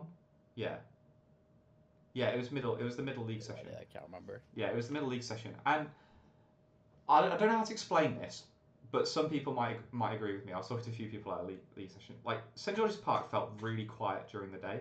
Like having played in the morning session, I expected it to like get a bit busy in the middle session as people hung around and started to watch. But it didn't really ever feel that way. It still felt a little bit empty in a way during these games. Um, that was until the Derby Spartans game, which very much had the like everyone's eyes was on Big it game because feeling. yeah, like I think that court was running late compared to the rest. So literally all the courts Was yeah. caught up with the like that like because obviously League Three, Men's League Three is on at the same time. They finished up by that point, so that means 2 courts to the left of court two are empty, and then it was just the Storm Sheriffs game, which I think ran to time. So the end of it, everyone was watching that final set of Spartans v Derby. Um, which I actually can't remember how it ended. I can't remember if it was Spartans who won It it and then drew was it back or the yeah, other way so it was around. 12-10 to Derby, and it really came down to like the last few seconds as well, because Hmm. who was it? I think there was a bit of confusion about whether April caught Elisa or not. Elisa had made a big dodge and Lucy made a hit. It was a big cluster fuck of hits and potential catches and stuff like that. Um, it was really exciting to watch. I still don't fully understand what happened at the very end. You can't even tell on watching the stream whether April definitely made the catch or not. I don't think that makes a difference anyway. I'm pretty sure even if the catch was made, Spartans still have an extra player. Because I think somebody hit G. I want to say Brie as well. And you could see like Derby were kind of confused by the whole situation. The Spartans were 100% confident that they'd won. But it was it was a really good game. Also has one of my favorite moments. And it was I believe it was one of the plays of the week, which was Bray trying to hit Lucy, going for the catch, with the ball up in the air. Lucy like steps aside, and then Harry Bignell just pops up with the catch on Bray, which I thought was a really sick play. And this was a really good game overall. I know we've kind of talked about it before with Spartans and Derby and the kind of clash of styles, but I really felt that Spartans kind of showed that more, um, controlled aggression is the best way to kind of describe it, where it's controlled chaos almost. In the sets that they were winning, it really showed. Uh, it also kind of showed the best of, Derby from Bray and G, especially. I thought had really fantastic games. Um, and it led to a fantastic game of dodgeball. I highly recommend watching this back, especially for just the last set alone. The clusterfuck of shit happening everywhere. God bless Yeah, the referees on that one. I know. Yeah, it was kind of surreal, like walking past it, and yeah, because I was sorting some stuff out after refereeing. Like it was um, it was really awesome to see everyone watching it, and like it's times like that that I'm like absolutely convinced that dodgeball's got a space in being a spectator sport, because people are just glued to watching what's happening and like how it's going to go. And Yeah, like there's a reason we do the match to catch and stuff, and it's not just because, oh, let's have one game that we do predictions and talk about. It's because like some of these games are really worth sticking around and watching, and just like, even if there's like 20 people on the sideline, like 2 teams or 3 teams stick around, like it's totally worth doing, because it's a good laugh, because you get to watch dodgeball and you get to catch up with people, but also like it creates an absolute atmosphere for those playing. um, and it's just fun to watch. Like it is kind of addicting to watch as we all are addicted to playing. So I just wanted to say, like, yeah, big shout out to everyone that stayed behind to watch it, because it was great a really game. great game, really great game Yeah, and that I was it was brilliant to have that on on the the live Dodgeball stream. Central live stream as well. Yeah, yeah, Like definitely. it's having stuff like that that makes it more accessible to watch more dodgeball and kind of get stuff like matches like this out for people to see. And like now everybody around the world can watch a world class game of dodgeball, because that is like, if you're going to try and show off like what women's dodgeball can bring to the forefront, like that is a great match to show. Yeah, yeah, no, definitely.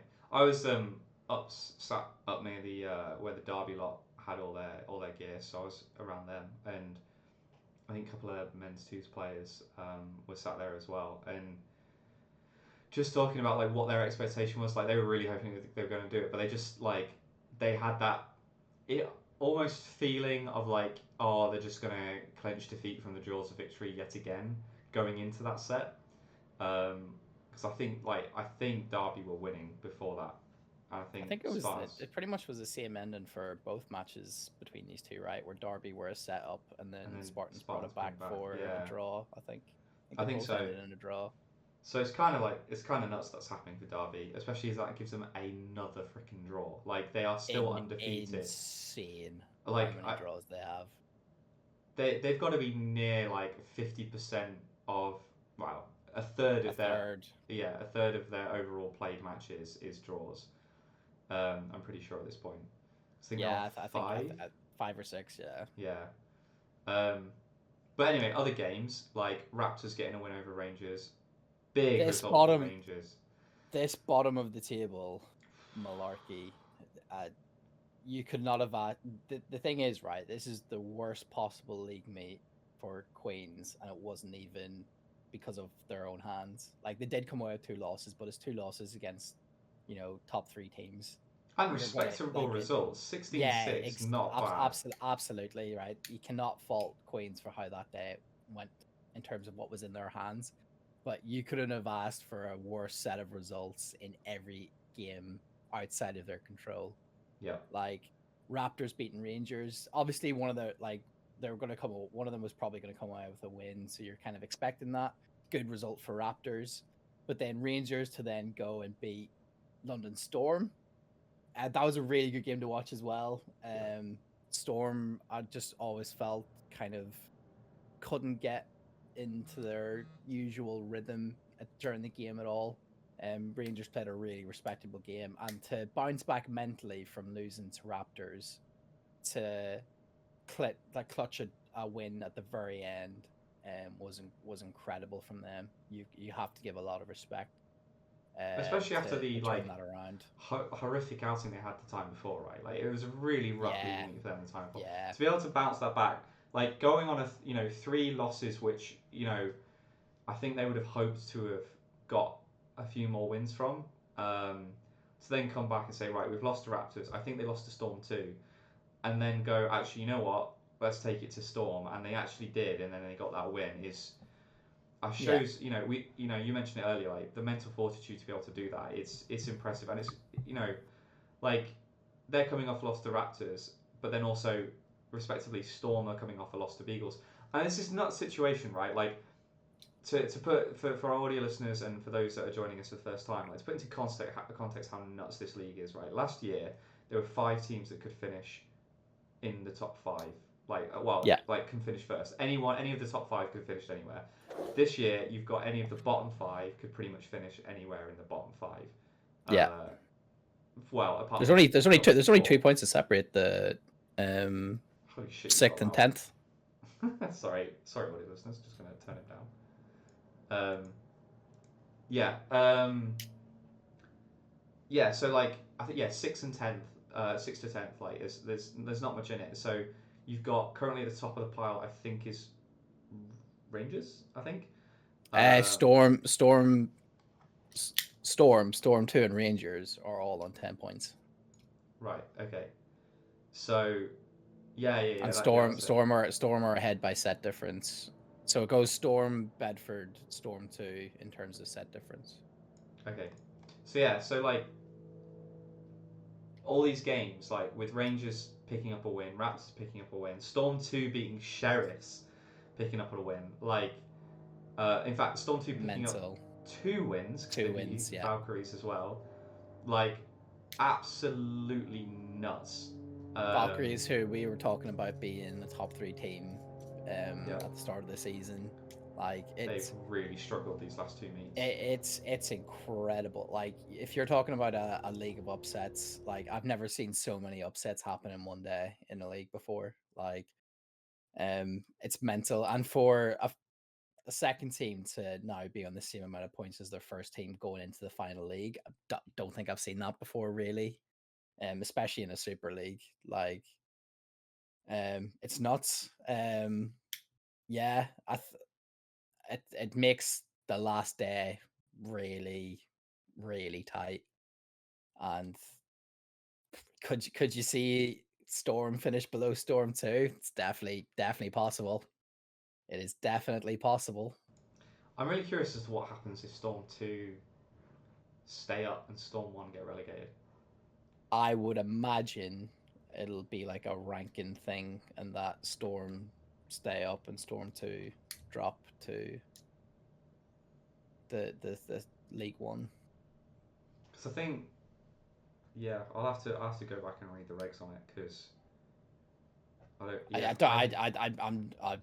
I'd be extremely confident that you can't have a second team be ranked higher than the first team in terms of there leagues. was a rule put in that basically formally stated what a second team was in comparison to a first team. So I think it may actually be possible now. I highly doubt that, but yeah, you would know better than me. I'm just going off of I'll have to double check what I've seen. But that's the kind of nuts situation that we're in at the moment. Bonkers, absolutely bonkers. So yeah, let's show the table. Sorry, go on. What were you gonna say? I was just gonna say, could you imagine that for the next season you have to do a Storm 2 but not a Storm 1 in the Super League? Oh mate, I'd be absolutely fuming. Anyway, so right, onto the league table. There are two big things that can happen here, and that is there is the okay, actually, put it this way. Which fight in the table are you more interested in the at the last league meet? Are you more interested in the fight for the top 3 or the fight to avoid relegation? Which is I'm a bigger... definitely biased in this situation. To be fair, mate, I'm literally wearing a bees kit. Yeah, fair enough. Fair enough. Um, I'm the same, to be honest. I'm more invested in the relegation fight than I am for the top position. I think mainly because I feel like whatever happens, I feel like if Spartans don't win it, then I feel like they've been robbed a little. Even if that Phantoms are undefeated, I feel like Spartans have been a bit more consistent in their play throughout the season, and therefore, you know, have shown that they're worthy of that spot. Whereas Phantoms have they've drawn to Queen Bees. They've even though they're undefeated, they've basically been playing at the level of their opposition rather than playing at their level, and maintaining it, which is kind of frustrating when you know how good they can be when you see them play against Spartans and Eagles. So I'd want Spartans to win, even though Eagles are only one point league point behind, and it's very possible for them to come first. I I'm hoping Spartans win it. Is the way I go for it. But then relegation battle, I actually like. I don't know who I want to get relegated other than Storm 2. Nothing against Storm 2 in particular, just their seconds team. I don't really know how I feel about any of it, to be honest, because with three teams on 10 points, one team on 9, and one team on 8,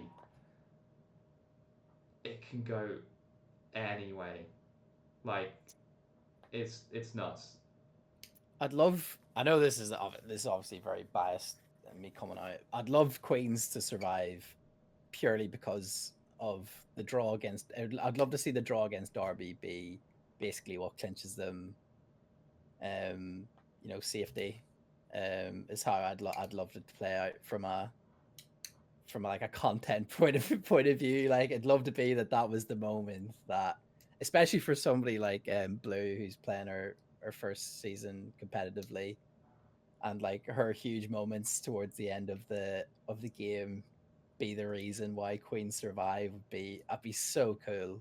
Like, it'd be really, just be a really great story to talk about in terms of like a season end review. That I Um, definitely, if Dodge Central are doing it, I'd definitely nominate that play as play of the season, one of the plays of the season. oh, definitely.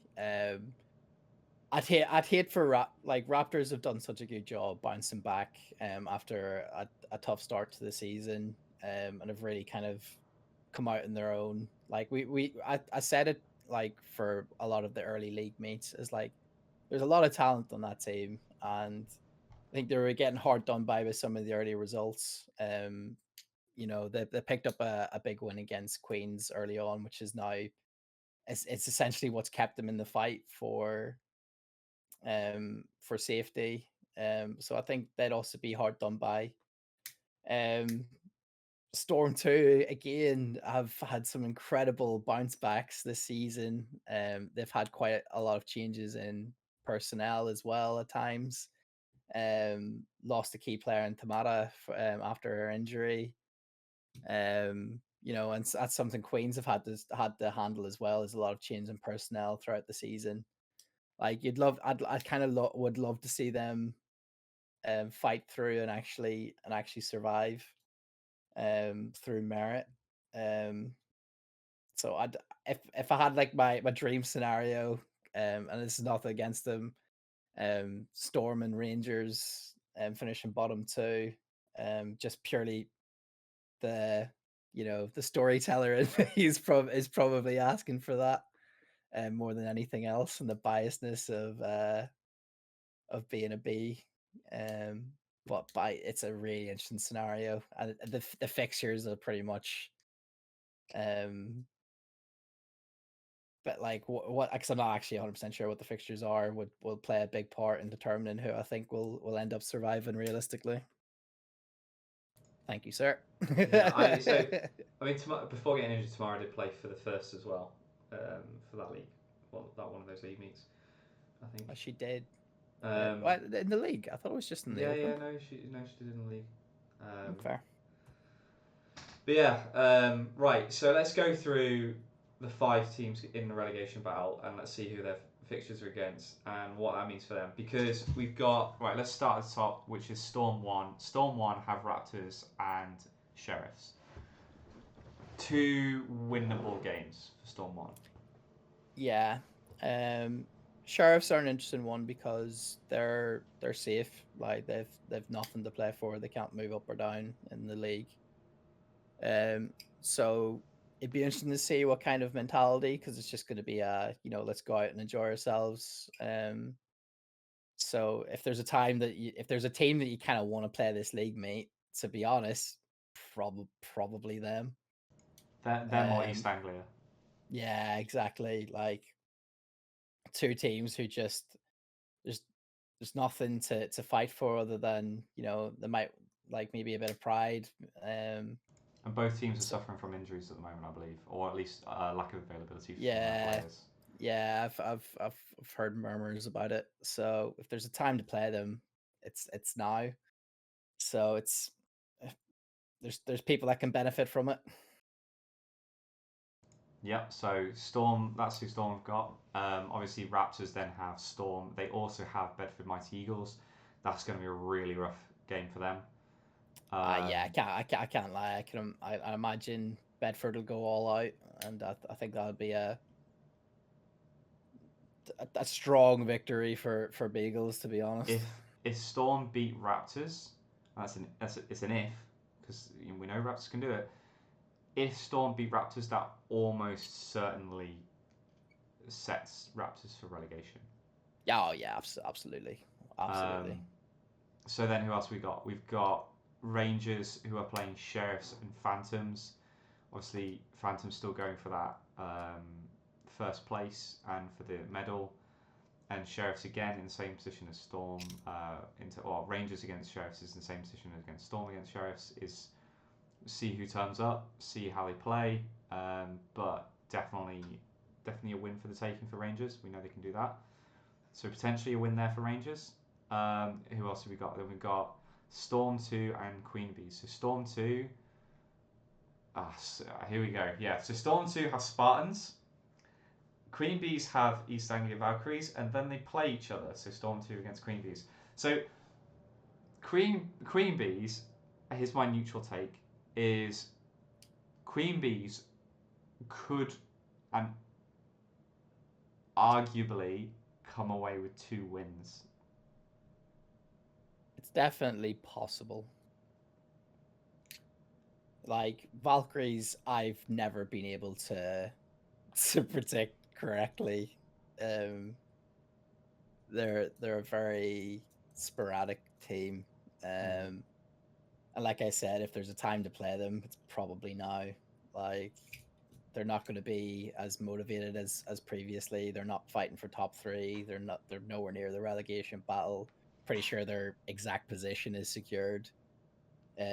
Bees have everything to play for, and if there's a match to go all out and pull off an arguably even bigger victor, like a bigger result than what the Derby game has been, it's that match.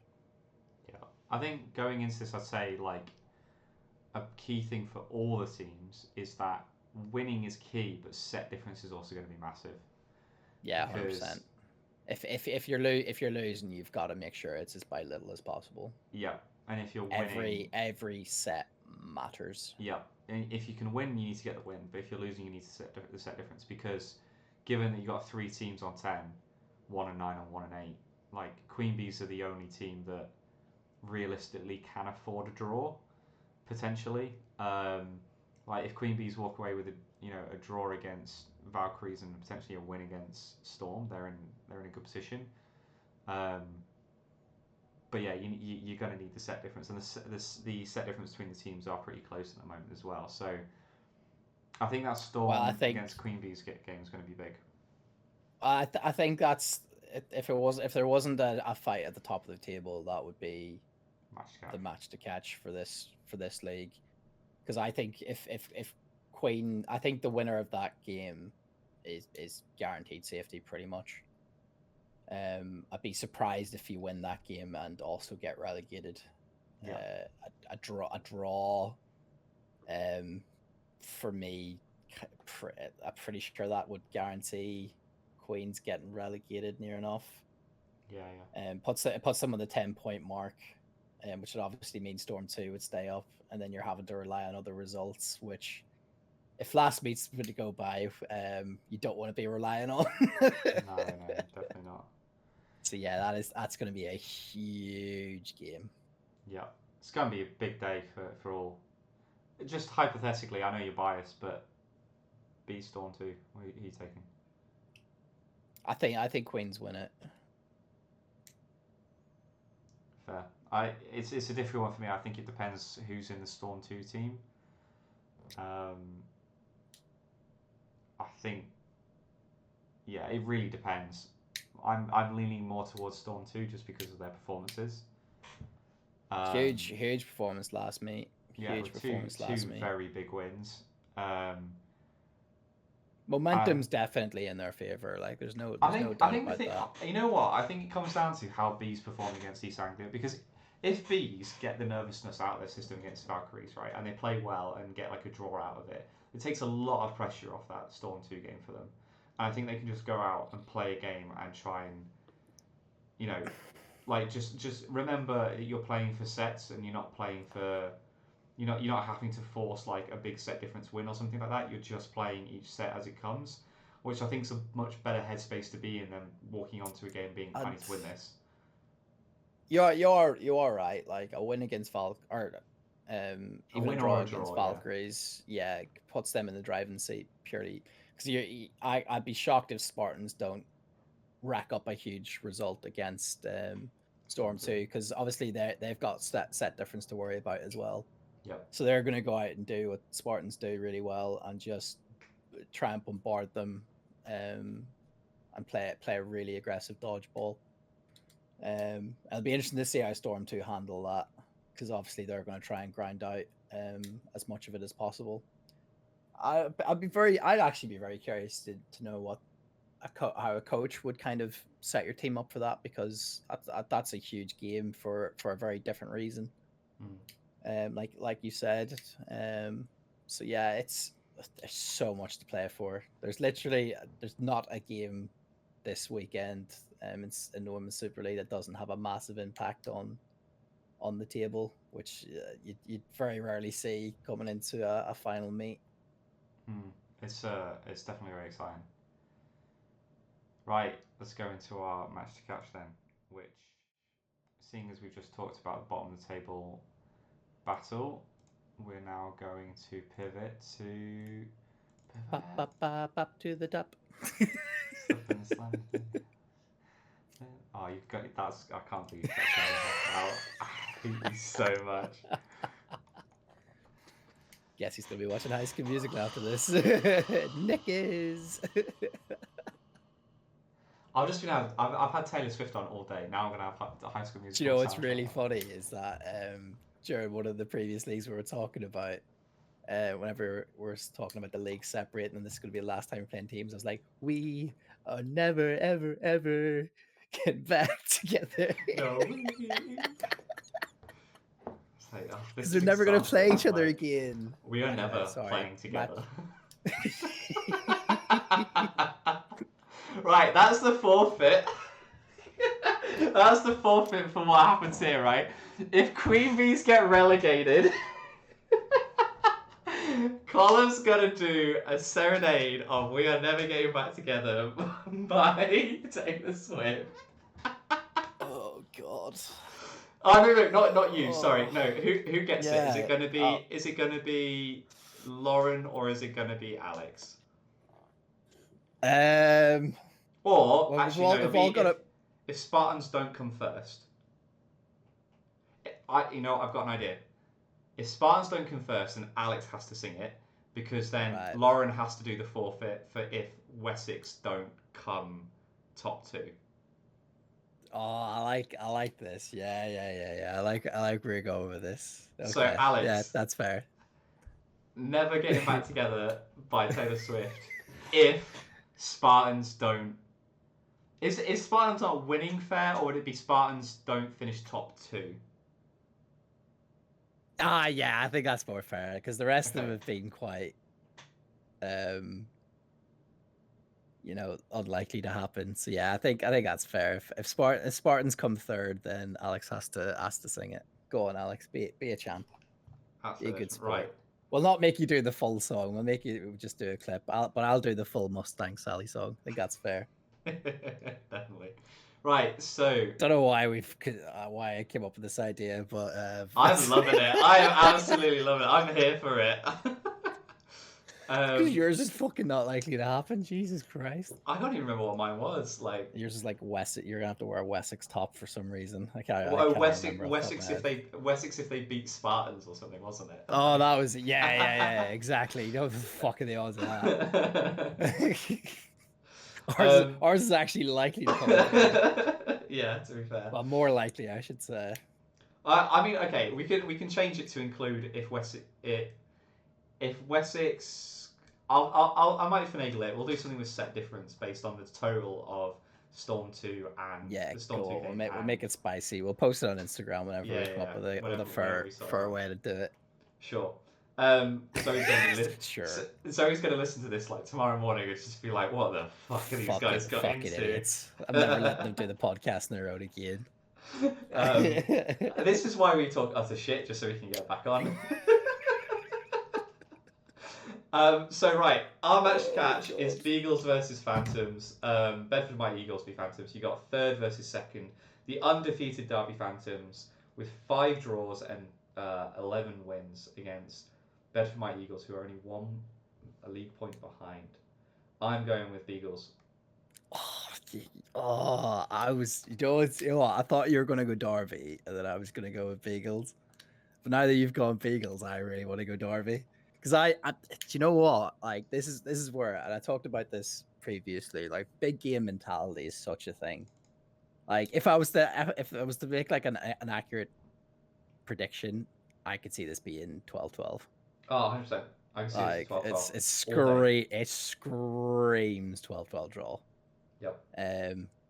But for the prediction, to be that guy, I'm going to go with Derby for shits and giggles and to ramp up my league score. It's going to be such an interesting game. I can see this coming out with a draw and Spartans being like, thank fuck. Like, yeah. I can totally see that happening. Yeah, it's going to be an interesting game. I have the feeling it's going to be a 2-set lead at halftime. 2 set or 2 points? 2 sets, so 4 points. 4 points. At halftime. I don't know which team, but I have a feeling one team's going to get off to a hot start. If I was to predict who that team would be, I think Derby will go in 8-4 up, and then Beagles claw it back to 8-12 all. 12 all. Would be we're just doing so many predictions. You're getting your money's worth out of predictions today, folks. British dodgeball. Just write that in the script for you. Just write that in the script. slip a tenner under the clipboard. Yeah, gonna be a sick game. Yeah, that'd be a really good one to watch. Should be on Dodge Central. No guarantees, obviously, but should be. Fingers crossed. To be honest, I haven't seen the schedule yet, so I have no idea. I mean, they're on the right court, so it should be. You have seen the schedule. We just fucking showed it. No, I meant the Dodgeball Central schedule. Oh yeah, they're just streaming court 2 though, so it depends on if British Dodgeball move what's on court 2. Yeah, exactly. See. Exactly. We're on the same page. We're on the same page. God, we're on the same team. God damn it. Right. Ugh. God. Anyway.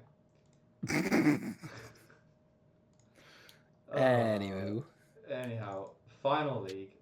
Anyhow. Women's League 1. Women's League 1. What a league. What a league. Oh man, yeah, my nerves are going to be absolutely shredded this weekend. I don't actually know how I'm going to cope. So like they've got their matches first, and then we're playing in the midday session, and I don't know. I'll be like, properly. It's going to be a hot mess. Yeah. Somebody go give Nick a hug at some point during the morning. He's going to need it. I'm actually reffing during the morning session at the moment. And Doesn't mean you're not gonna need a hug. Like I I can tell definitely you, need a hug. I can hear you getting emotional already, my friend. I am. Yeah, it's gonna be a tough one. It's gonna be a tough one. Whatever the result is, whether we get promoted or not, like it's gonna be an Win, lose, emotional or roller draw. coaster. I'm so proud of the team. I mean, yeah, seriously though, like they weren't a team last year. Like we weren't in any league. We've Literally, yeah. come in. The two teams that got demoted, and us are in the fight for promotion. Like it's really great to see. So Agreed. dead chuffed with the club. But yeah, results from last league meet. I think everything kind of went as expected. There are two main games to highlight really, which are um, Bees v Sheriffs and the Wessex Leeds game. I think it's fair to say I would, I would agree. from the results. Could argue the Spartans 2 Derby one maybe, Yeah, but yeah, that one as well. Um, win for Spartans 2, 12-8 over Derby Phantoms 2. Good win for them. big Yep, closes the gap. does indeed. But yeah, as always, I'll give a shout out to the honeybees who have been working tremendously hard to, um, like a lot of them play for Muds and have been brought in, and a big recruitment drive and hard work from the coaching staff, and have lost a lot of players throughout the season to getting promoted to Queens. So for them to come out with a result like that, like even though it's a loss, like that, they've had so many close calls, and their league position doesn't do them justice for how hard they've worked and for how well they've played at times against some of the big teams. And I hope they continue to work hard and progress as players and have a better showing next league season. Yeah, yeah. No, it's yeah, definitely been a tough season for Honeybees, but Yeah, 100%. good game. And like from all accounts, from what I've heard, is that from at least from the sheriff's lot, that game from against Honeybees was just it was good fun. It was just a really fun game. That's what That's what we like to see is that Love to hear even it. when the tight games is that people are having a good time playing the games and that they just want fun at the front of it. And a win is even better, but coming away with a one set loss, it's not a total ruin of a situation. It's just still it's dodgeball. It's good fun. Um, but yeah, Wessex Leeds. Um, I guess I got to eat some humble pie here. I do a bit as well. I got a fair few messages after the podcast went live last time about my thoughts on Wessex. And basically, to cut it short, is I think probably didn't quite put across what I meant to say in the best way. Same. Obviously, I spoke about Lauren and her leaving and the impact on the team, but I was really trying to sort of say more from the perspective of what how Wessex can play together as one type, and what that means is it's this kind of a binary of like either it will go well or it won't go well, and based on how they played the week before, um, I was leaning towards that it won't go as well because of the results that were shown against White Tigers. Having said that, when they played against Leeds, like I think it would be fair for them to say two things. One is that they genuinely looked like they were having a great time playing dodgeball. Like they were having fun. They were making catches here, there, and everywhere. Like it was insane. Really great plays. Some great counters from the team as well. So and really great discipline. Like throwing discipline. Like very impressive. And they really gelled as a team. So when it came to at least a few sets didn't go their way. Once Wessex had that lead and they had that bit of momentum, it's really hard to try and claw that back when both teams are a catching based team, or they're reliant on counters or ball possession to really sort of tee themselves up, and Leeds weren't able to really claw that back as a result. And Wessex had got that hot start, and Leeds trying to get things done, trying to push things to happen, as we've seen in many other games. just resulting in more steps slipping away. So really, really well played to Essex. You know, full credit to them. Uh, Actually, a really good game. I think both teams had. I would like to say both teams had fun playing it. It was just a good competitive game. Um, and yeah, like let's see what happens in the final league meet and how it all pans out. Yeah, and I think the one thing I kind of want to talk about, um, from what I said about the match to catch, two things that kind of showed. Whenever I was talking about Wessex last time, and we were talking about the Lauren transfer, um, it was more like losing a weapon in your arsenal. Like it was something that was a bit different on court, that was lost. Like that was, and Fairfax, I said to them, like they've got it in them to come out and beat Leeds.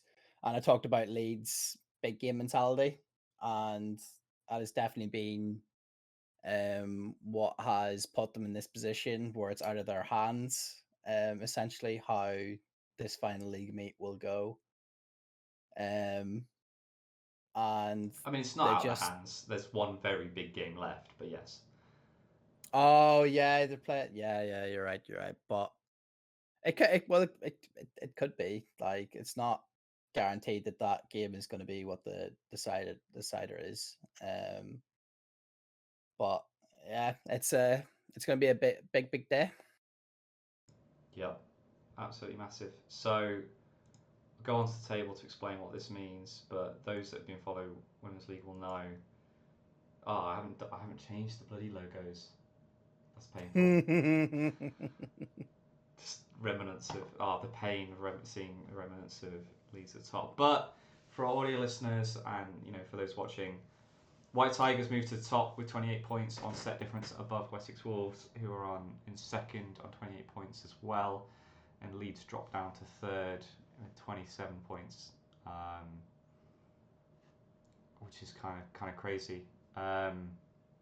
Crazy. Yeah, White Tigers in first with 2 losses, Wessex in second with 2 draws and a loss, and Owls in third on a draw and 2 losses. So yeah, kind of interesting. But having said that, there's still plenty of other interesting things going on in the league table, because that mid-table battle, fourth through seventh, um, you've got Hartlepool on 17, Nighthawks on 16, Phantoms 2 on 16, and Spartans 2 on 15. And somehow Hartlepool are in fourth on 17 points with the lowest set difference of those 4 teams. Like every time I see this, I wonder if they can maintain that and go into the final league meet and finish fourth with a negative set difference. I don't know if it's possible or not, but like to finish fourth, they're above 2 teams that have positive set difference at the moment, and they've got minus 47. I don't know. Something's going on. Basically, win by little, lose by lots is what's happening there. But they've won 8, so they deserve that position. So and I just want to say, like, big shout out to Mavericks with how they've played this season. I know some of their games haven't gone their way, but each time they turn up. They're having a good time. They're enjoying themselves and they perform really well. Really cause some upsets and really giving the top 3 teams a run for their money at times on court. So yeah, I just want to give a big shout out to Mavericks. Definitely, Yeah. it'd be interesting to see how those 4 teams kind of settle into the league next season as well. Like, there's a lot of results where it's kind of like they've dropped points between each other. So like if 1 or 2 of them kind of improve by a little, it could easily be in contention for a top 2 spot in the near future. So interesting to see how they continue to grow. Even though Crocs are down in 8th, a bit behind, they've definitely shown they can take points and beat those 4 teams ahead of them as well. So yeah, really great to see. Like just a fun league, to be honest. And yeah, this weekend is going to be pretty nutty. And we start off with an absolute belter. First game of the day. I really wish I was on last. First game of the day, Leeds v White Tigers. Basically, for both teams, it's win and in into Super League. yeah, that's pretty much it. Obviously, it's not entirely it because White Tigers will still need to beat Honeybees and Leeds will still need to beat Spartans too, which by no means is a guarantee, especially given how the Spartans 2 games Leeds game went last time, where it went down to Spartans 2 deciding to step off court so that they could have one extra set to try and draw it up, and they lost by 2 sets overall in the end. But, geez, yeah, going to be a scary game, that one. Um, yeah, let's look at the others before we get on to Leeds White Tigers. Obviously, that's my thoughts on Leeds v Spartans too. Um, but then Wessex obviously have two fairly big games as well. Canterbury, which we were just saying, lower down the table, but definitely have the ability to cause an upset. And Nighthawks, who are currently fifth, um, very much capable of causing upset, considering Wessex drew to Derby Phantoms 2, which are also in sixth on the same number of points at the moment. It'll be interesting to see how Nighthawks do against them.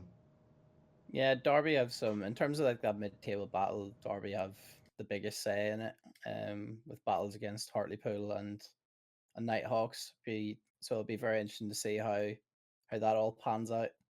Um, but yeah, and it'll be a big day for um Hartlepool against Sheriff. So that could be a big win that dictates where they finish in the table.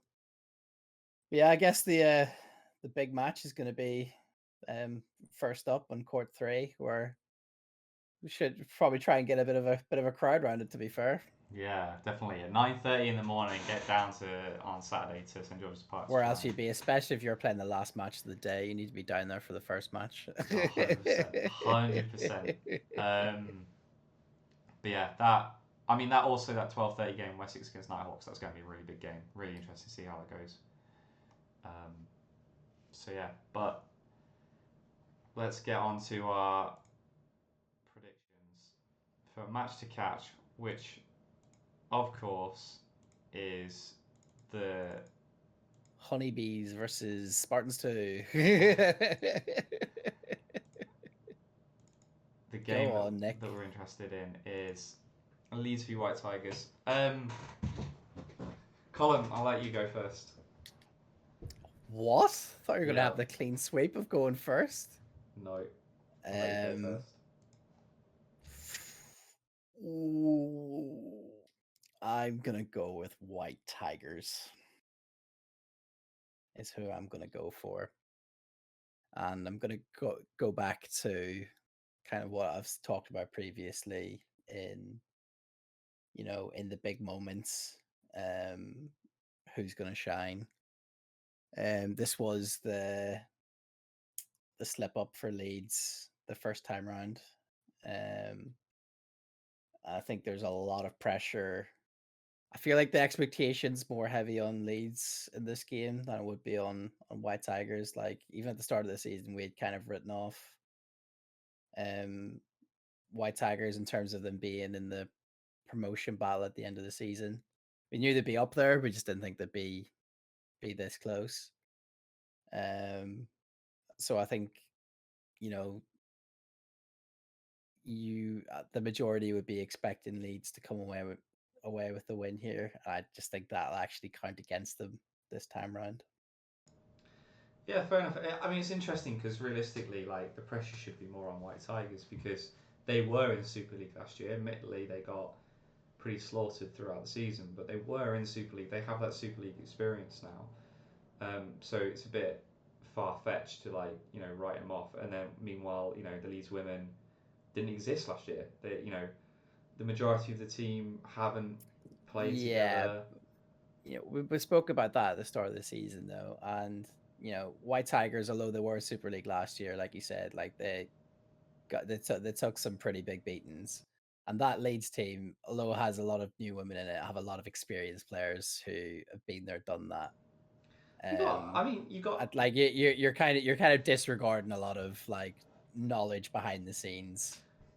in terms of players. I mean, in terms of the regular players, you've got what Jess, Anna, um, Jess and Anna is the main sort of like players with a lot of experience. Frankie played, Frankie, Zoe, yeah, but Frank's played a lot, but she's not been consistently playing this year, so she's not consistently been in the team this year. It's been there for a fair chunk of Yeah, it, yeah, no, though. fair few times, but not all of them.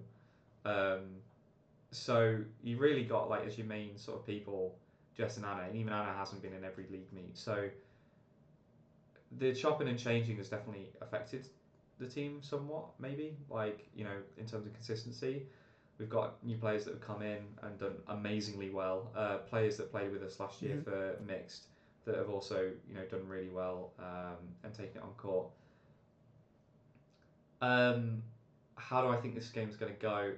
It's two different styles playing against each other, and I think if White Tigers get out to a lead, I think it'll be difficult for Leeds to claw it back.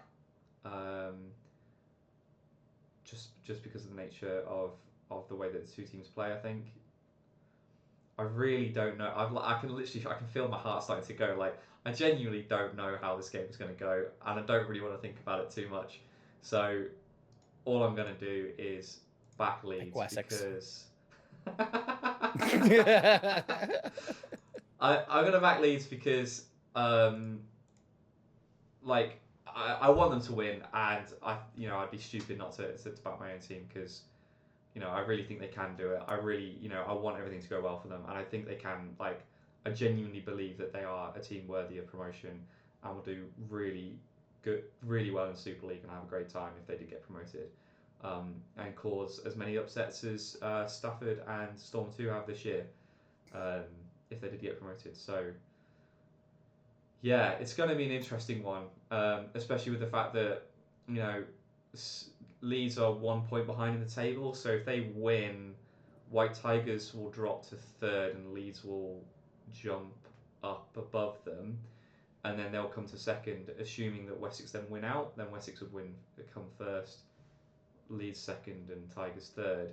But if Nighthawks get that win over Wessex, that changes the dynamic again with what could happen. Because that means then if this did result in a draw, that would also mean that if Nighthawks did beat Leeds and Leeds beat Spartans too, then it comes down to that Nighthawks. Spartans Leeds. What did I say? You said Nighthawks. Oh, okay, Spartans Leeds and then Nighthawks Wessex.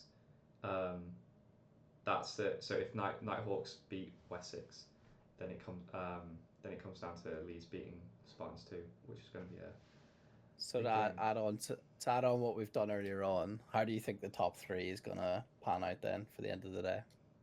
Who do you think is gonna come out first, second, third? Wessex Leeds Tigers. Interesting. Interesting. I actually think it'll be Tigers, Wessex, Leeds. I think I'll be honest. I think that is. Yeah, it's. I honestly don't know which way it's going to go because I can totally see. I can genuinely see Nighthawks beating Wessex. Um, I have I I think have more confidence Nighthawks beating Wessex than I do in Bees beating Spartans in Men's Super League.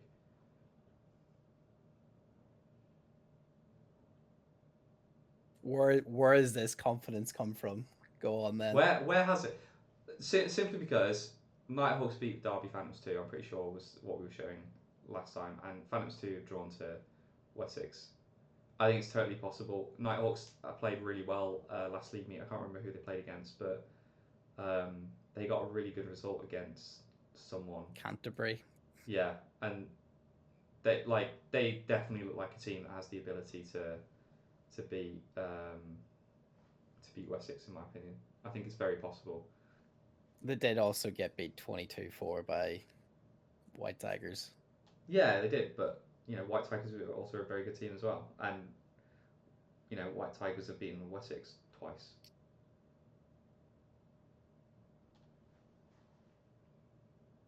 Yeah, I would have to disagree with having more confidence of Nighthawks pulling off a victory against Wessex than Bees beating Spartans. I'd have to disagree with you on that one. Well, that's fair, That's the whole point of this. We're entitled to our opinions. I think that's a bit bonkers. I'll be honest. At least I've got a bit of you know, statistics to back that up in terms of confidence. Fair. No, I genuinely don't know how this weekend's going to go. It could go any way, in my opinion. Like anyone, it's anyone's to win, anyone's to lose. In terms of the top three. Very true. But yeah, that's it. We made it to the end. Only 2.5 hours for a short one. I was gonna say. We need to stop saying it. It just never happens. Short one.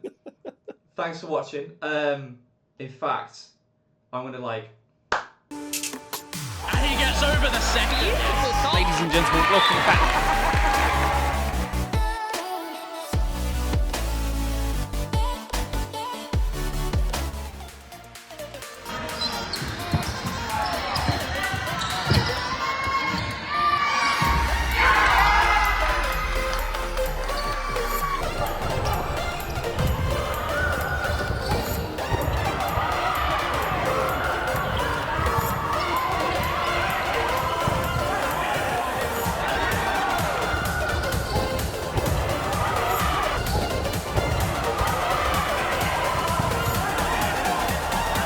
Sailing high.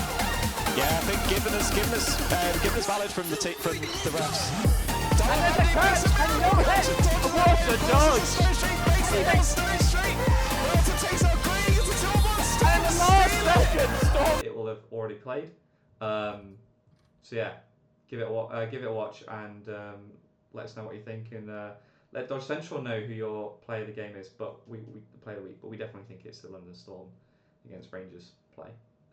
Wait, hold on. Are we still recording this bit? I Yeah, thought yeah, you yeah. cut. No. I'm still recording. That's what I'm saying. I was saying that cut was going to be where I show what was going on. But yeah, don't forget to like and subscribe. Please subscribe. We're slowly growing as a channel. It's really great to see, and trying to get all the content out there. We'll have at least one more for the end of the season. We might have some bonus off-season episodes or just chats in general. And if you're interested in, chatting dodgeball, let us know. We're always up for a good chinwag about dodgeball here. So yeah, that's it. See you at the weekend. Good luck to everyone playing. Good luck. Peace.